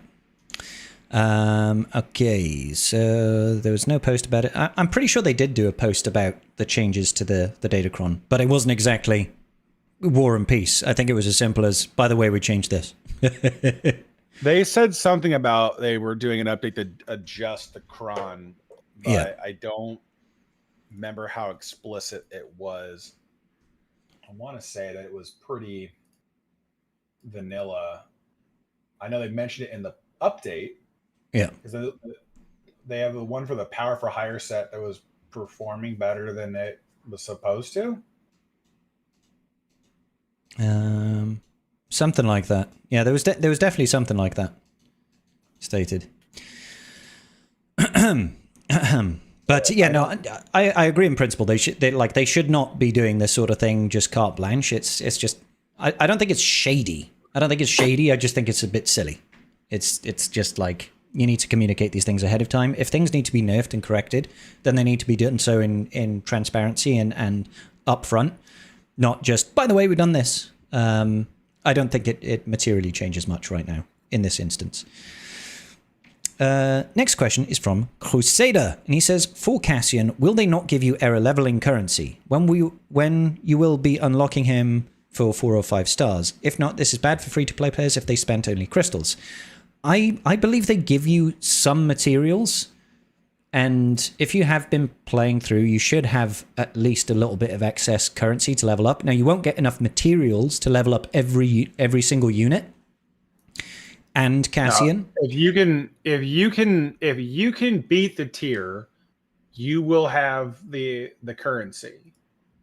So his first tier does give currency, does it? I can't remember how it went. Yeah, his first tier gives currency. It gives, and a boatload of mats. Boatload of mats. Oh, sorry, the era currency. Yeah. The actual, sorry. I'm the era leveling currency. I mean, they do tell you that you'll get enough to do all of them. It just may not be the day of. Yeah, and so over the life cycle. Which again, is part of the strategy. So I hate to burst your bubble on this one, but... And, they are dragging that out as far as they can. Yeah. And truth be told, like, it's not that big a deal. I'll be honest. It's already massively beneficial to early game free-to-play accounts to unlock these legendaries just for the lightspeed tokens that you get. That's already a huge boon. And you get the unit, and then you can use them in the era battles and earn more rewards. That's still really great. The fact that you can't actually max level it, you can still max level him if you want, but you'll have to sacrifice one of your other characters to a certain degree in order to progress. And honestly, it's probably if you're unlocking Cassian, you're probably going to perform better using Cassian and all of the rebel fighters rather than going with Dead Ramiro and Partagaz and KX, because you've got more units to work with and you have a leader and it's a legendary unit. I'm sure he's going to perform better in Colosseum than the ISB faction will. That might not be the case because of the unique benefit to Dead Ramiro that she gets, but I think that Cassian will probably still perform better than that team. I think once you break tier 6 in the Coliseum, it'll go back to being Cassian, but I think the interim in between will be a little bit better on some bosses with the ISB faction, but time will tell.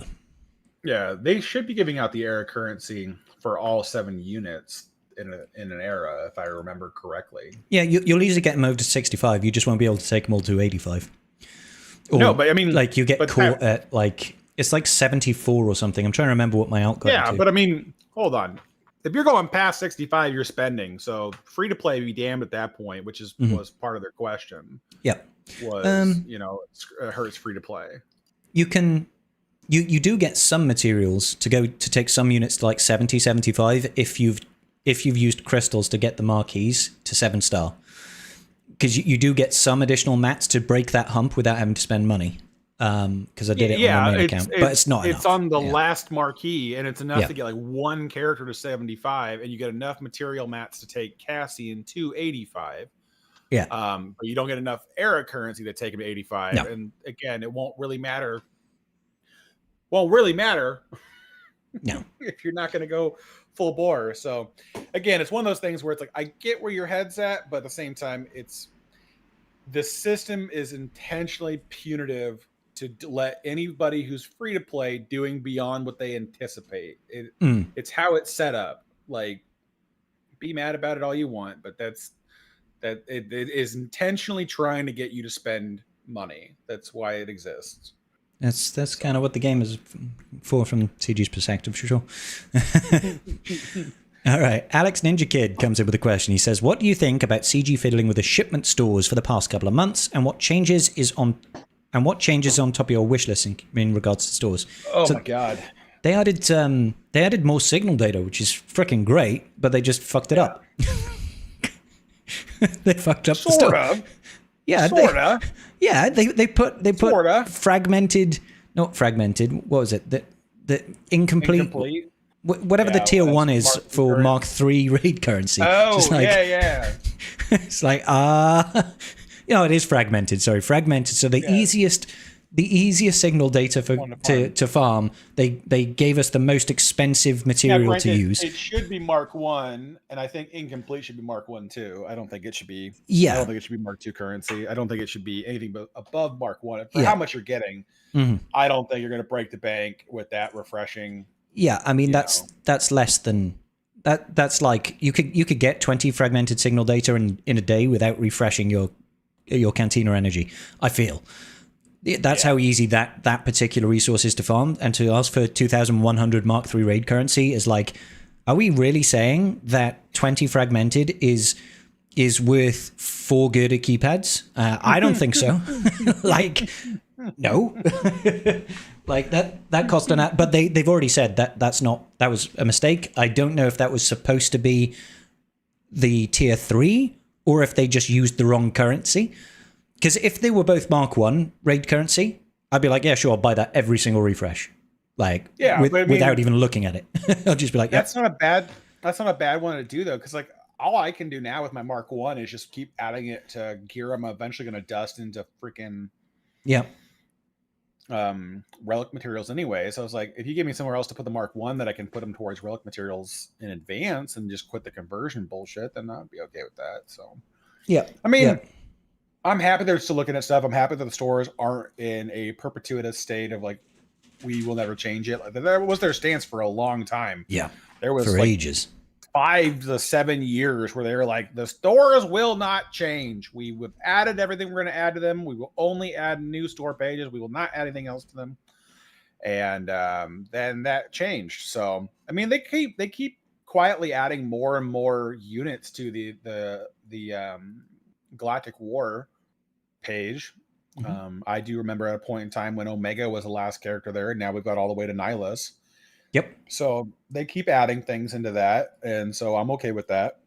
I can live with this. So yeah, as long as they want to keep tweaking things, I'm fine with it. I don't really care. As for wish list, I don't think I have one. I would love a way to have a button that says buy all character shards with all available currency at the top of every store that I do this in, so I don't have to make like 800 clicks. I mean, that would be convenient. Yeah. But outside of that, like, and having to do that multiple times a day as the stores refresh. So it can be cumbersome. Outside of that though, I don't know if I have anything else that I really want to add to it. You know, more stealing out of currency, because it's the hardest thing to get our hands on. In stores would be a good for me. Outside of that, I don't know. I'm just at the point where every gear I own has got is several thousand, except for some of the gear 12 stuff and Gyrotech, because I bleed that dry about every TB. How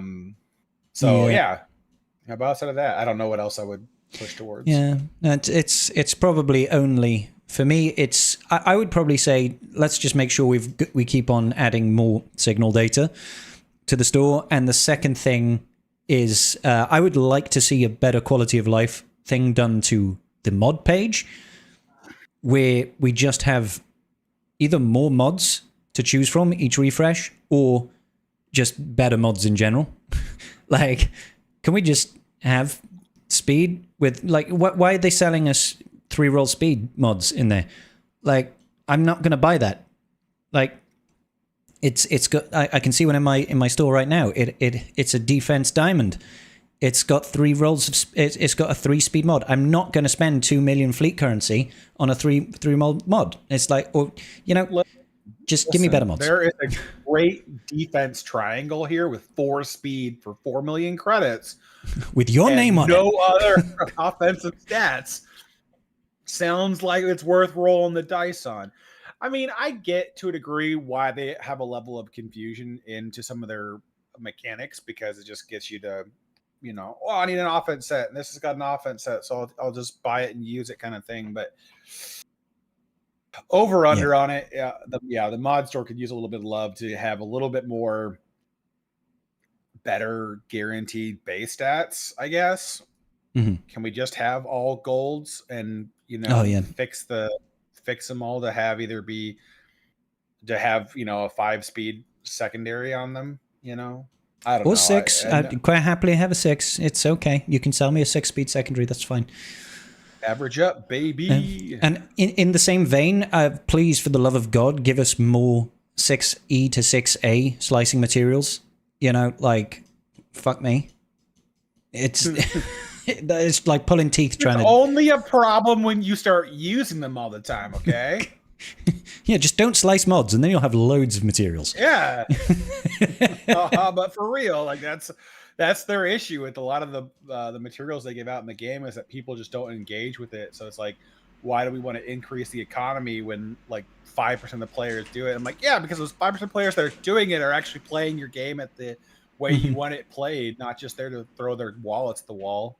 Yep. Fun times. That's my wish list. Next question then. Oh, yeah. What will arrive first? A new raid, a new Galactic Legends, planets added to TB, or 2027? I mean, GL. The first two, the first two are like neck and neck on the prediction market. I think so. Yep. And I reckon we do get a planet before 2027. Oh, actually, no, we're in 2026 now. I'm not sure if we do. Yeah. Well, that's kind of the thing, is like, I feel like they got to do something to kind of, I just am perplexed. It's been a relatively quiet stretch of time since the beginning of this new era system. And so I'm just kind of like hoping that CG has a very eventful May the 4th to discuss some things with us on, cause I'm a little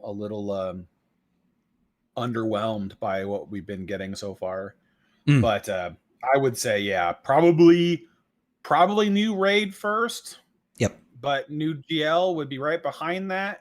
And I would almost guarantee you both of those things occur in 2026. Yeah. A new planet for TB. Good luck. I've been asking for a new planet since. Well, I remember you were like, I'm telling you, we're getting Naboo. Dude, it made so much sense. So mad. We're getting it. And that was back when we had the Naboo raid. So, we are. Almost 2 years ago. Yeah. And we're still waiting for Naboo. It's coming, though. It's coming. I need my Naboobies. Naboobies, baby. Let's go. Yeah. Good times.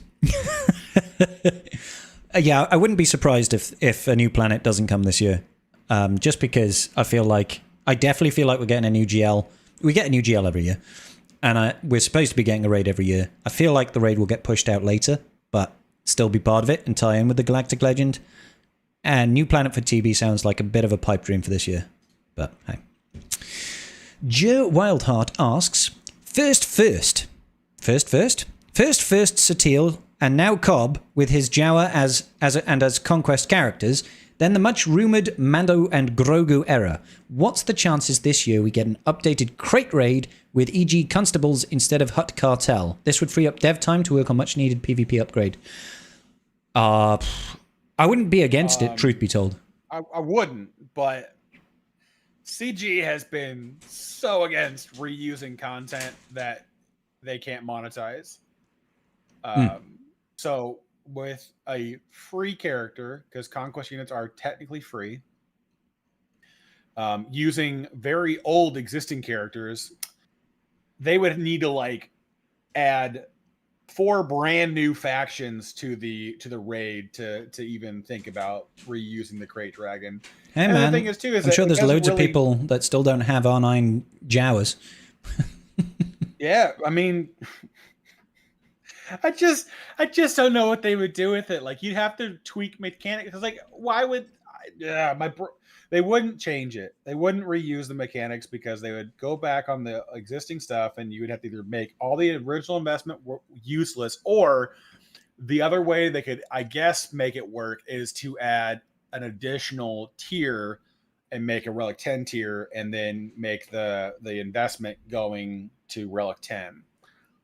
Maybe, but outside of that, I don't see CG reusing content. But if they are going to reuse a raid, please be Crate Dragon. I do not want to redo the Speeder bike. Oh god, Speeder bike raid. Never again. Never again. It was a fun idea.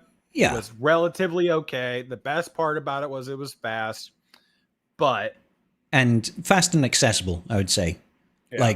They were really generous with the character pool for that one, because they were all old characters. Many of them were part of multiple GL farms and stuff like that. So a lot of people had a lot of the units. And they were all low grades of meta team. Yeah. Too. So there was a lot of use for that. But it was quick and dirty, as you know, and that's good, but I desperately don't like a game mode that completely changes how kits work, like unilaterally, because and the fact that it wasn't even like, and I understand why they did it. They didn't just give everybody a unique kit. They gave a kit based on types, right? And that just meant that every run felt so incredibly homogenized. So you ended up doing like, was it 8 same runs? Run 8 times. Yeah. Same run 8 times. It was like, we'll do my Leia solo, and then I'm going to do an Imperial Trooper / Ewok team 7 times. You're like, so for fuck's sake. This has been fun, but, and hear me out, I'm done. But yeah, maybe if they did like a new box, a new tier, and they push for Relic 10s on it, then maybe they could reuse assets. But I honestly think CG would be in a better position to just keep letting Order 66 ride for another 6 months before trying I'd be happy to with backtrack. that. No more investments for me. Else. Yeah. Cool beans. Thank you for the question there, Joe. Bubba Joe says, greetings, Scribe and Karth. No jokes this week on who is smaller than the older. Nobody's little buddy this time. Nobody's little buddy. Okay, the question is, now that we have 3 full Conquest units into the new distribution of Datacrons, do you find you like Conquest better or worse or neutral compared to before? I mean, neutral. Yeah, Conquest is Conquest. It doesn't really bother me. Because for me, it didn't change anything, right? I was always with the same farming routine no matter what. So I just have less dusting materials rolling over, which I can live with. It's not the end of the world. As I lose access, I quit re-rolling as much. Because I was like, I won't spend 500 Mark 1s trying to get a 5% increase in defense. Like, I just won't do it next time because I don't need it. Kind of mentality. Yeah. So it doesn't really change for me when it comes to for the new model, because I was already farming at that rate all the time, no matter what. I'll have just like, instead of 30 crons, I'll have 15 to 20, right? So whatever, not going to be a big deal for me. The only thing that I don't like about it is just that it really kind of neuters the Datacrons, because, and I'll just keep reiterating this to CG until somebody finally listens to me. If you're going to make a Datacron so there's going to be live for 2 sets of 3v3 and only 1 set of 5v5, start building them like that. Build them around the fact that they're going to be a 3v3 focused cron, and make sure that you're having teams that you can use them in 3v3 for. Otherwise, who cares? Like the Hugh Yang crons, like, oh yeah, Hugh Yang cron, great. But if you're missing the full team, you miss like half of his level 9. Yeah. It's a shame. Yeah. Yeah. Like, anyways, that's kind of where my head's gone at with a lot of this stuff, is like, if they want to balance them to where they're going to be used the most frequently, then then that would make me happier. But I mean, like, you only need 3 or 4 prawns each set anyway. So it's like, it's the farming's not that crazy. I think, you get every once in a while, you'll be like Scribe and you'll get very unfortunate and you'll spend, oh my God, forever trying to get your stupid vein cron. That was obnoxious, dude. Like 12, 13 attempts at the level 9, and then re-rolled multiple times, and it took so long. It was painful. Pulling teeth, dude. Sorry. And I'll give you that one. That one does suck. I'll give you that. And only having 1 month at that kind of stuff puts a lot of pressure on players that don't naturally go wide with Datacrons to have to deal with that. And I get it. It's not fun. But that being said, I think overall, from my perspective, not really that big of a deal. I just kind of wish that they would cater their crons to be more relevant to the play type that they'll be heavily used in.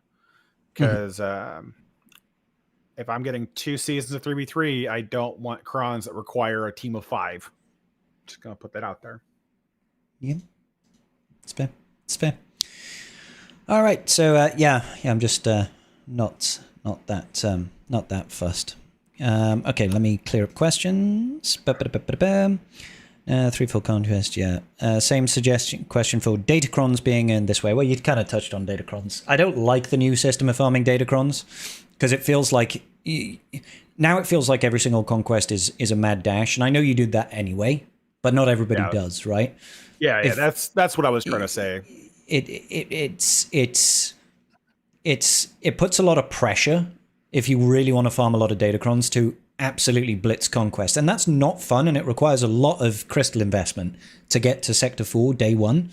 And then the other side of it is for that crystal don't you mean credit card debt?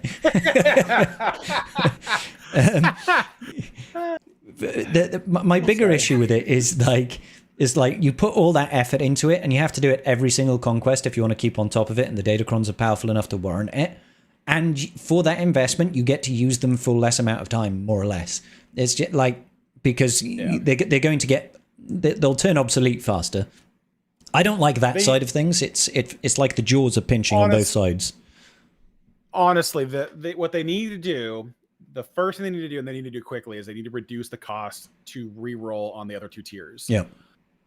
They do that, and then it makes it more tolerable, and you just don't change anything else about the reroll mat income, but it makes it more tolerable because people aren't going to get priced out of the level 9s as quickly, and they'll have more time to get that brought up, and they'll be willing to do more to try to achieve that because it's not so high. That's the thing that they need to change still with the current setup, is they need to lower the amount of reroll mats needed to go to do the levels 1 through 3 and the 6 through 9, or the 7 through 9, to reflect what is currently in place for the 4 through 6. Mm-hmm. Mm-hmm. Yeah. Good times. Next question then comes from Curran Horn. It says, "Greetings, tribe. I have been taking Snoricium." I've not heard it called that before. Snoricium free to play this round. I seem to have maxed out the progress at error level 55 and can't beat any of the bosses on tier 5. I'm wondering if you guys think this is by design, to force more spending, or to require Cassian, or is this CG just not testing how the game works, and how frustrating this game mode feels? Good questions. I mean, go ahead. It's designed to do all of the above. Yes.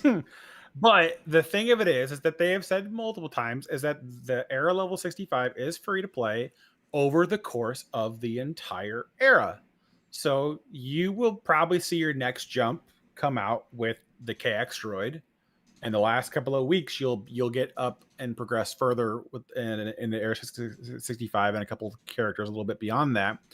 But that it's intentional. It's designed to draw it out. It's designed to put in that pressure on you to spend and perform to get that extra rank in Coliseum. But the reality is that it doesn't matter unless CG is going to practically and aggressively keep moving relic tiers so that there is a reason to keep chasing the reward for high place in Coliseum. It doesn't matter. Like it does, you can't do enough with it.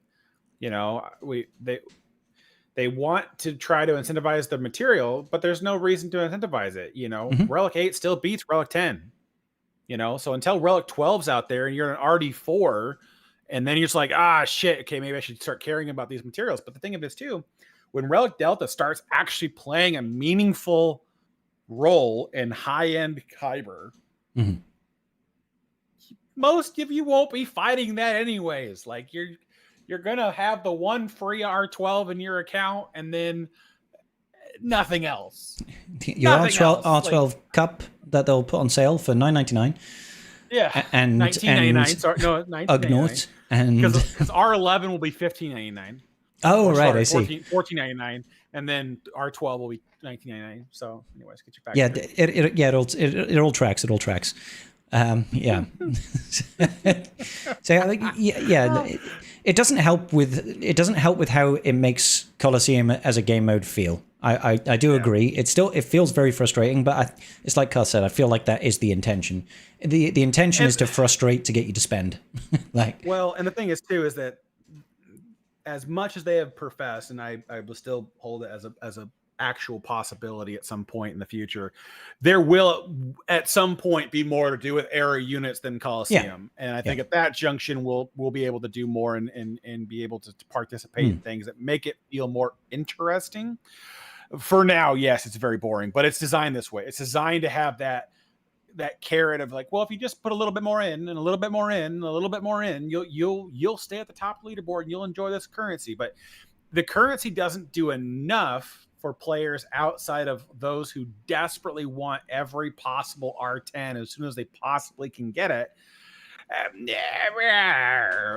Unfathom from there. It's just not, you're just not changing things enough to make it worth the investment right now. And so like that's where my alt is. My alt's just doing it slow and slow. I'll probably in Huggies. I'll get Cassian 7-star level 85 probably the last week of the era because I'm not spending on anything else until I'm completely maxed out on what I'm capable of.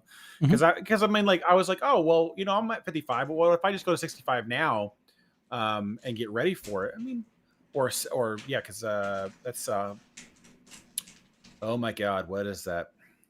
Come here, game. Tell me what the things I need to know. I think 65 requires 2 purchases of the pack. I want to say 65. No, 65 is still free. Unless, do you mean like no, if you wanted a whale to get it now? Right, sorry, yeah. Do it now. I think it's 2 purchases to go to 65 and it's 2 more to go to 70. So, but that pack is freaking what, $16 a piece? That's a lot, dude. Per character? Yeah. So to go from 56 to 70, it's 15, 20. So it's $16 a pack in the game. So it's $32 to go to 65. It's $65 to go to 70 per character, right? Like, no, dog. I'm not doing that. Like, I am not going to spend another, what is that, 120 per 2 characters. So $240, $360 to take those last. Nope, I can wait. I will wait the next month. I will quite happily wait. For free. Like, exactly. Like, it's definitely not worth it. The system is designed to encourage incremental spending to get a little bit higher, a little bit further. Yeah. They're still testing everything. They're still trying to make it all work. It'll get better as we continue to progress, but still. So in a nutshell, Corin, like you won't need to spend any money to get to 65. I said this in the first era when it happened, was it's designed to feel very stop-starty. It's designed to go in stages and very much deliberately hold your hand to get you through the entire era. And I do feel that is quite nefarious and dark in the terms of it's quite obviously that you can't progress until more stuff comes out and you get more mats. And the solution is, oh, by the way, you could just go to the store, right?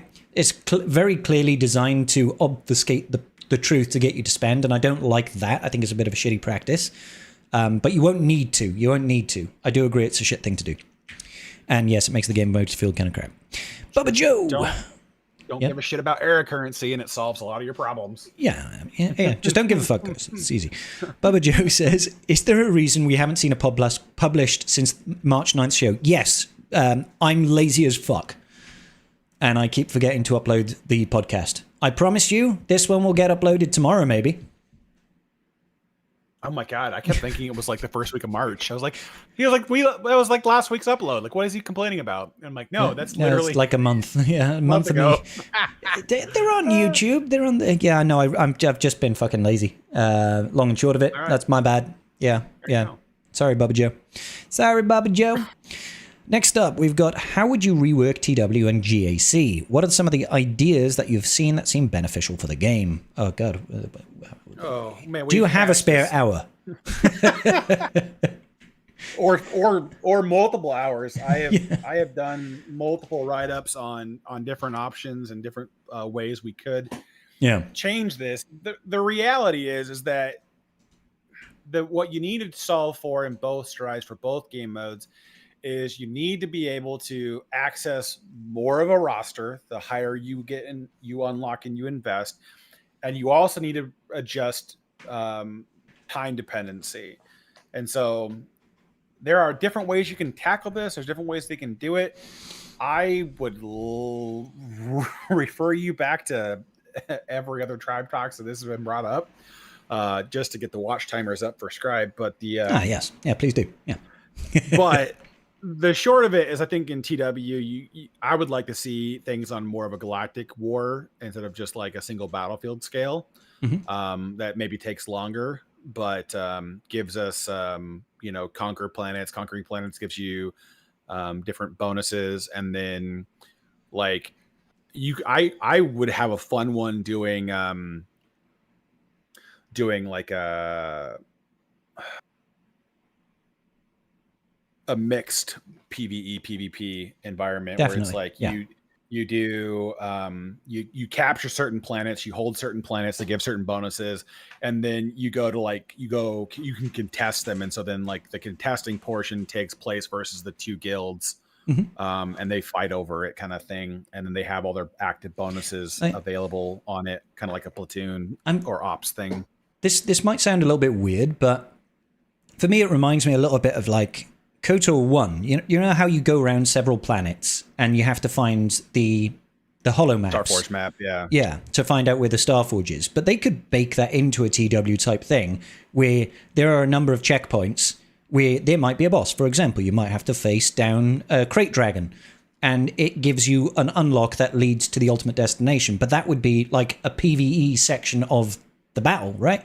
Where you could take on a boss, first person to beat it gets a boon, adds to points, or maybe it's a race to some sort of location where you have to gain control, and that contributes to you winning in TW and stuff like that. That would be cool if you just integrated multiple elements of the game mode to spice things up a little bit. Yeah, sorry, keep going. I didn't mean to interrupt. Oh yeah, I would like things like that, which is larger scale but goes back and forth, so that you've got time to kind of attack the PvP and the PvE element on a much larger time scale, so that you can kind of get in and out without having to like, oh my god, we have 23 hours to beat down these 10 zones. We pray to God that they don't have absolute hellish nightmarish zones where it takes us, every single person that signed up attacking to be able to get through. But I would like to do things like either, like base assaults, where you have different modifiers for different zones, and the defending team gets a bonus for whatever, and then when you conquer that, you get a bonus in the next zone, kind of thing. There could be things like that for PvP that could be fun.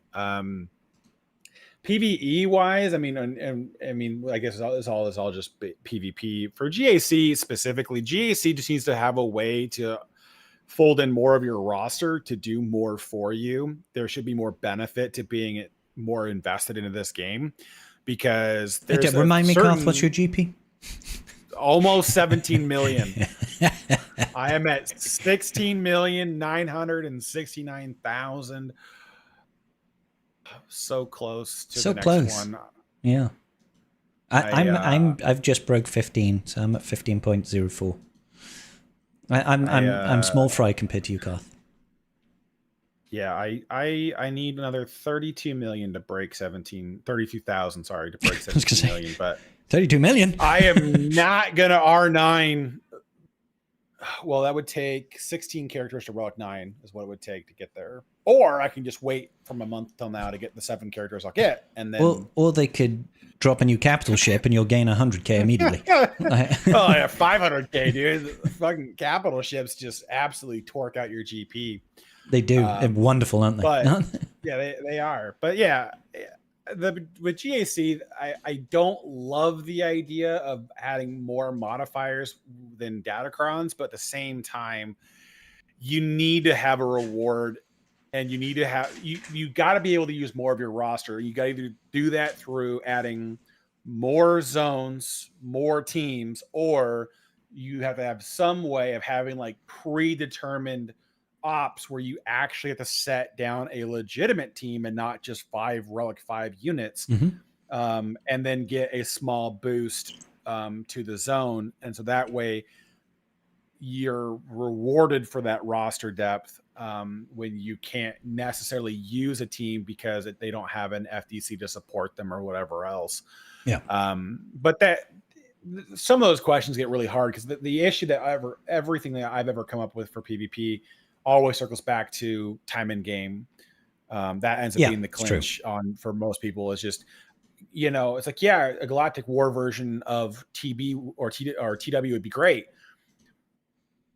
How do you make that work in a 2-week time frame? It's like, do you guys just come back and play like every other day, like TW all day, every day? Like, oh my God, like it just sounds awful. Yeah. So it's like, there's just, for every possible solution that I've come up with, it's just you have to factor for the time. And I don't know, with this game has gotten so big that I don't know how you make PvP meaningful without just increasing the time on it. And so either you need more rewards or a way to slow drip the content so where it takes a lot longer.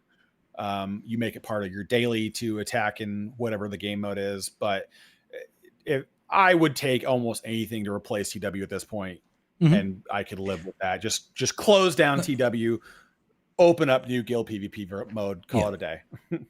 I mean, ultimately, particularly when it comes to TW, it needs to start off with revamping the rewards, because honestly, they could leave the game mode exactly as it is, but if they made the rewards significantly better, people would engage with the game mode more.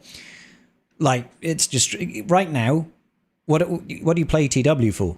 You get reroll mats for Datacrons at the top end tier. That's the only place you can get them outside of spending real world money. You get some fucking relic mats that aren't nearly as bottlenecked as before because we can now use Shower Scavenger. So it's like they really need to up those rewards just to get people even thinking about the game mode in any way, shape, or form. But the whole thing does need complete overhaul, and we have spoken many times about said things. I hope they do something eventually. GAC is an issue. I'm hoping 2026 is my hope, but I know that's almost preposterous. But PvP does need a lot of love in this game in both fronts. Yeah. Yep. GAC is a real issue in late game because you just have too much, and they can't just keep adding zones because that just takes time. It's like you said, it just becomes an ultimately time spent in game thing.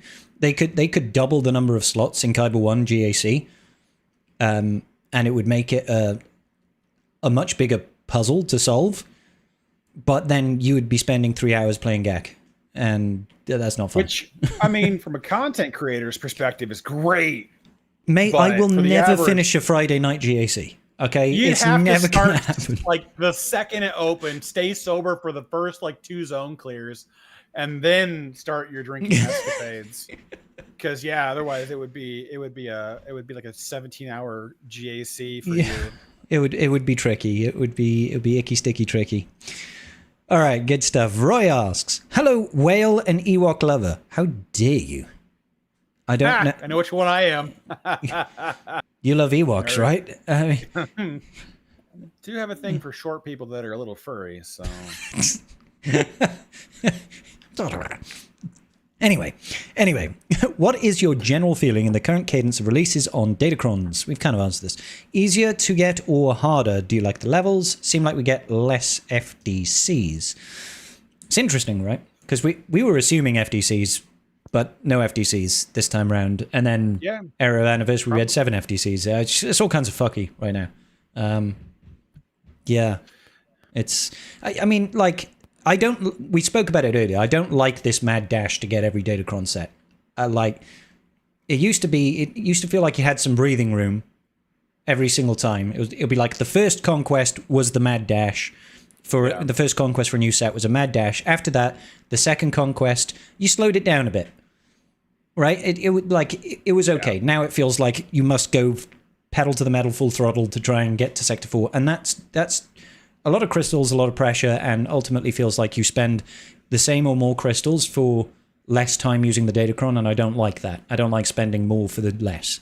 So the actual Datacrons themselves, I don't mind there only being 2 factions. I think that's okay. I quite like the limited or the more limited pool of options That to me feels better, especially if we have more crons, because I do find myself getting burned out on Datacrons. I'm like, it's fun when they first come around, but usually by the end of the life cycle, I'm like, okay, I'm so ready for this Datacron to fuck off now. You know? Yeah. Well, especially when everyone's got out of their gourd good ones. Yeah, that one was fun at the start, and I was like, I really can't wait. Oh, dude, I was counting down the last dusting for like a month. I was just like, one day less. Yeah. I mean, the farming, again, for me, it's the same. I don't change how I was doing things. The only thing that really is changing, I guess, is the cost. I wouldn't necessarily have bought the Conquest Energy Ascension bundle or the calendar every conquest if I wasn't farming a new set with each conquest. But I would still do the triple refreshes every day no matter what, and so that doesn't really change for me. I just refresh other things less during conquest now. The alt I would typically just quit farming, like besides the free stuff and maybe the 50s. If I was needing some extra, but the only thing that I'm gonna say is that they need to be a lot more clear on the cadence of FTCs. Yes. Because either it needs to be like 2 or 3 every set, or like, is it 1 month off, 2 months on, or is it just like whenever we feel like it? Because I need to know those things as quickly as possible. When it comes to this game, because like it's going to change on what I do and how I prepare for the dusting.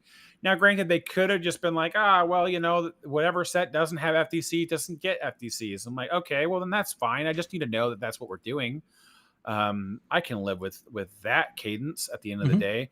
But whatever. That's the only thing that annoys me. Like, I don't mind the FTCs being less because it's not really less. We have the same amount active in a given run, right? We still have 8 FTCs active. Now, granted, this one's a little excessive because of the Anniversary end of the anniversary era giving us 7. But if we still have the same total number active, it's not really changing that either. It just means you're going to have that one FTC or the one set that doesn't have FTCs that you're going to have to, if they have good crons, you have to try a little harder to farm because you're not getting as much dusting into it. So if we had some clarity on that, I would be happy. But outside of that, it's not really changing anything for me personally. I know for a lot of people it is changing because you have to try harder and everything. And it feels shittier when you're 10 crons and you can't land a vein cron. And you don't want to drop 10,000 crystals on reroll materials. So that definitely had PTSD on that one. I got to be honest. Yeah, no, I hear you. So yeah, I would say that I get it. It's not great, but I think at the same time as we begin to feel the effects of Datacron access tightening, you'll see that reflected across the board. And so your GAC levels will start to compensate for that. And as it starts to compensate for that, you should then also be around players that, in theory, are playing in a similar fashion to yourself. And then you should be back to being more consistent. You're just going to have that massive swing where players that elevated very high in GAC and TW and whatever else because of those crons carrying them so hard so far that now that they're lacking that support, that now they're going to have to just eat it in the shorts of, hey, no, I can't do this anymore. So yeah, it's fair. Second part, Roy says, I missed the start of Tribe Talks, but what more fan favorite conquest characters could we get? Now we are getting the awesome hair called Cobb Vanth. Will there possibly be a proxy on the horizon? I mean, proxy, yeah. Give me proxy. There was a question earlier in the chat around Jan Ors. Give me Jan Ors and the Moldy Crow. Like I'm down for it. I'm down for it. I'm here for it. I'm fully locked in. I'm engaged. Who else could we get? Like, people would go nuts for something like Watto. Do you know what I mean? There's plenty of characters within the Star Wars universe that we could get that we haven't had yet, essentially.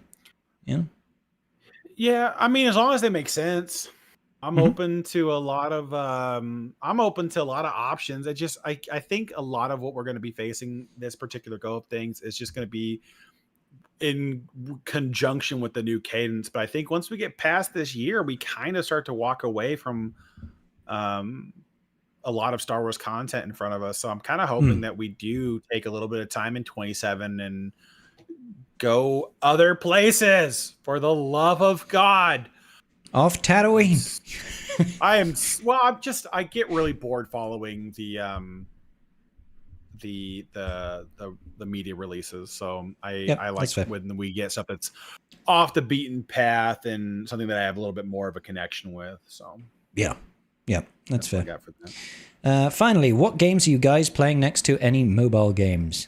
I have been playing Slay the Spire 2 recently, and that's tremendous fun. You mean Raid Shadow Legends? Raid Shadow! I have been playing Raid Shadow Legends because of this tournament, and it looks like we should win, which is cool. Thanks to the wonderful community engagement. So you guys are the tits. You are the bomb. Thank you very much. Working alongside Arnold on that one. That was a pleasure. Said he'd be interested at some point in the future coming on Tribe Talks, actually, Garth. So we might make that happen. Oh, that would be fun. Yeah, that would be cool. But yeah, I've been playing a lot of Slay the Spire 2. Obviously, before that, I played through Resident Evil Requiem, and I fucking love Resident Evil games. So I thoroughly enjoyed that. I did everything I could on that. What have you been playing, Garth? Apart from The Division 2. The Division 2 and The Division 1. The Division, well, sort of. Really? They just launched a it's called the Division Resurgence, which is basically a mobile iteration of the Division 1. It's not really the Division 1 because it's obviously dumbed down for mobile gameplay. Yeah. But on top of that, it's kind of a slightly different subset storyline, but it's happening in the Division 1 up to the Division 2 timeline. Okay. But it's been kind of fun. I mean, it's just the Division on my phone. It's not quite the difficulty level of what we have on the PC client, but I also just hate playing shooters on my phone, so I'm gonna probably load it up in BlueStacks at some point and move on with my life. Just gonna connect a keyboard and mouse to my phone and play it that way. Oh, dude, haha, but for real, like that is. I don't even like playing the Galaxy of Heroes on my phone. I'd rather be playing it on the emulators. I mean, I wouldn't go so far as to say BlueStacks at this point because I fucking hate BlueStacks now. I'm cursed. But there's a good reason why I think my EA app has something like 8,000 hours on Galaxy of Heroes. Okay, let me check. Can I actually see how many hours played? 8,511 hours and 40 minutes playing Galaxy of Heroes. And realistically, that's not playing. That's just the game is up. Always, every day. But yeah. That's fair. It's a crazy time. But yeah, no, definitely been playing some more games. I'd love to do more variety content. But this week or this last 2 weeks has just been dominated by the raid tournament, which has been a lot of fun. Honestly, the game is actually quite enjoyable. I like the grind in it, but it's also a full-time job. Like, yeah, my biggest issue with the game has something to do with anything besides the fact that it's just another hero collector and I'm like one at a time kind of philosophy because I would go broke very quickly if I did more than one, and so I'm like, no, I'm good. I'm good. Thank you, though. I feel you. Good stuff. Outside of that, I've also, I don't know if you watch Invincible, but I've watched the 4 episodes of Invincible, the new season, and that's been fun. I don't even know what it is. Oh, you never seen Invincible, no? It's a comic come now animated. The Omni-Man stuff? Yeah. Oh, okay. Yeah. All right. I've never watched any of it. I've seen plenty of like reels and stuff with it in it, but I've never watched an actual full episode of it. Yeah, so I've watched all of that, and I think I'm caught up with Daredevil Born Again season 2. They might have released an episode that I haven't watched, but I don't think that's the case. I think it was earlier this week that I watched that. But hey, yeah, life is good. Life is great. And we have one final question from Darth Jar Jar Padawan Sidious. He says, do you think it should be standard going forward that Conquest characters have 3 different game mode Omicrons like Cobb Vanth? I think it's interesting. No. standard. I don't think it'll be a standard. I think it's really cool that they're finally doing multi-game mode Omicrons. Agreed. Because I've always liked when characters have more use than just their one game mode, and especially on teams like, Don't know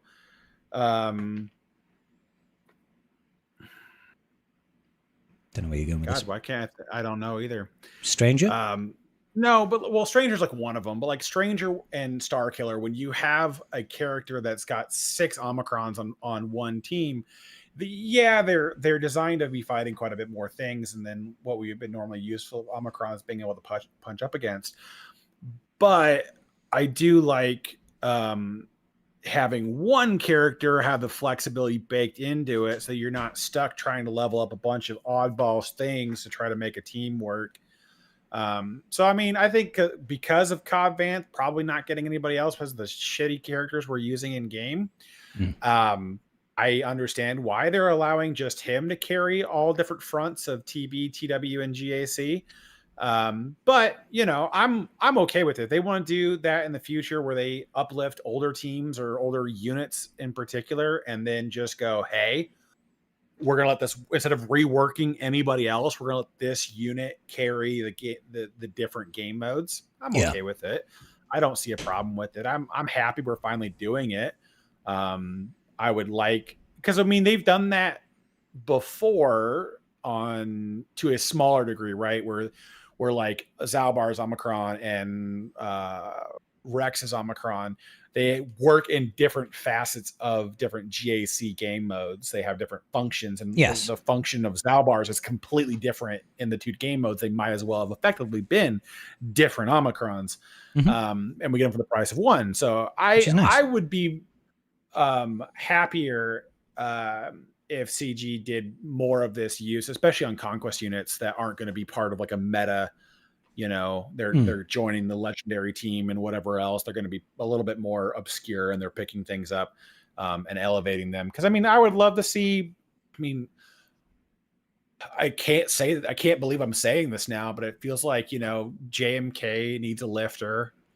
I feel like JML is now going to need a lifter. If you just. They're gonna give JMK a conquest lifter that basically prevents revives, and it's a revive prevention that prevents no anti-revive prevention, and goes through insta kill immunity on cats fall asleep. Oh my god! Well, and that's the thing too, is that there are so many characters that now have instant kill immunity. It's just like you're gonna basically come up with a character for JMK that's like, but now that can be ignored. yeah and insta kills cannot be revived from. All right, cool.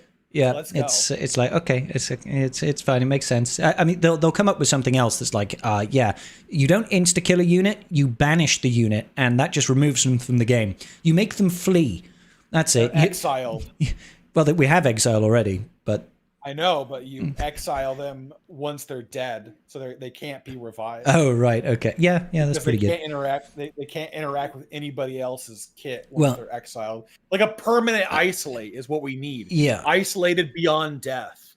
Yeah. It could be on the new Merrin, like what she does to Malikos. She just entombs him underground in Dathomir. Just give her that ability, entombed. That's a D&D spell.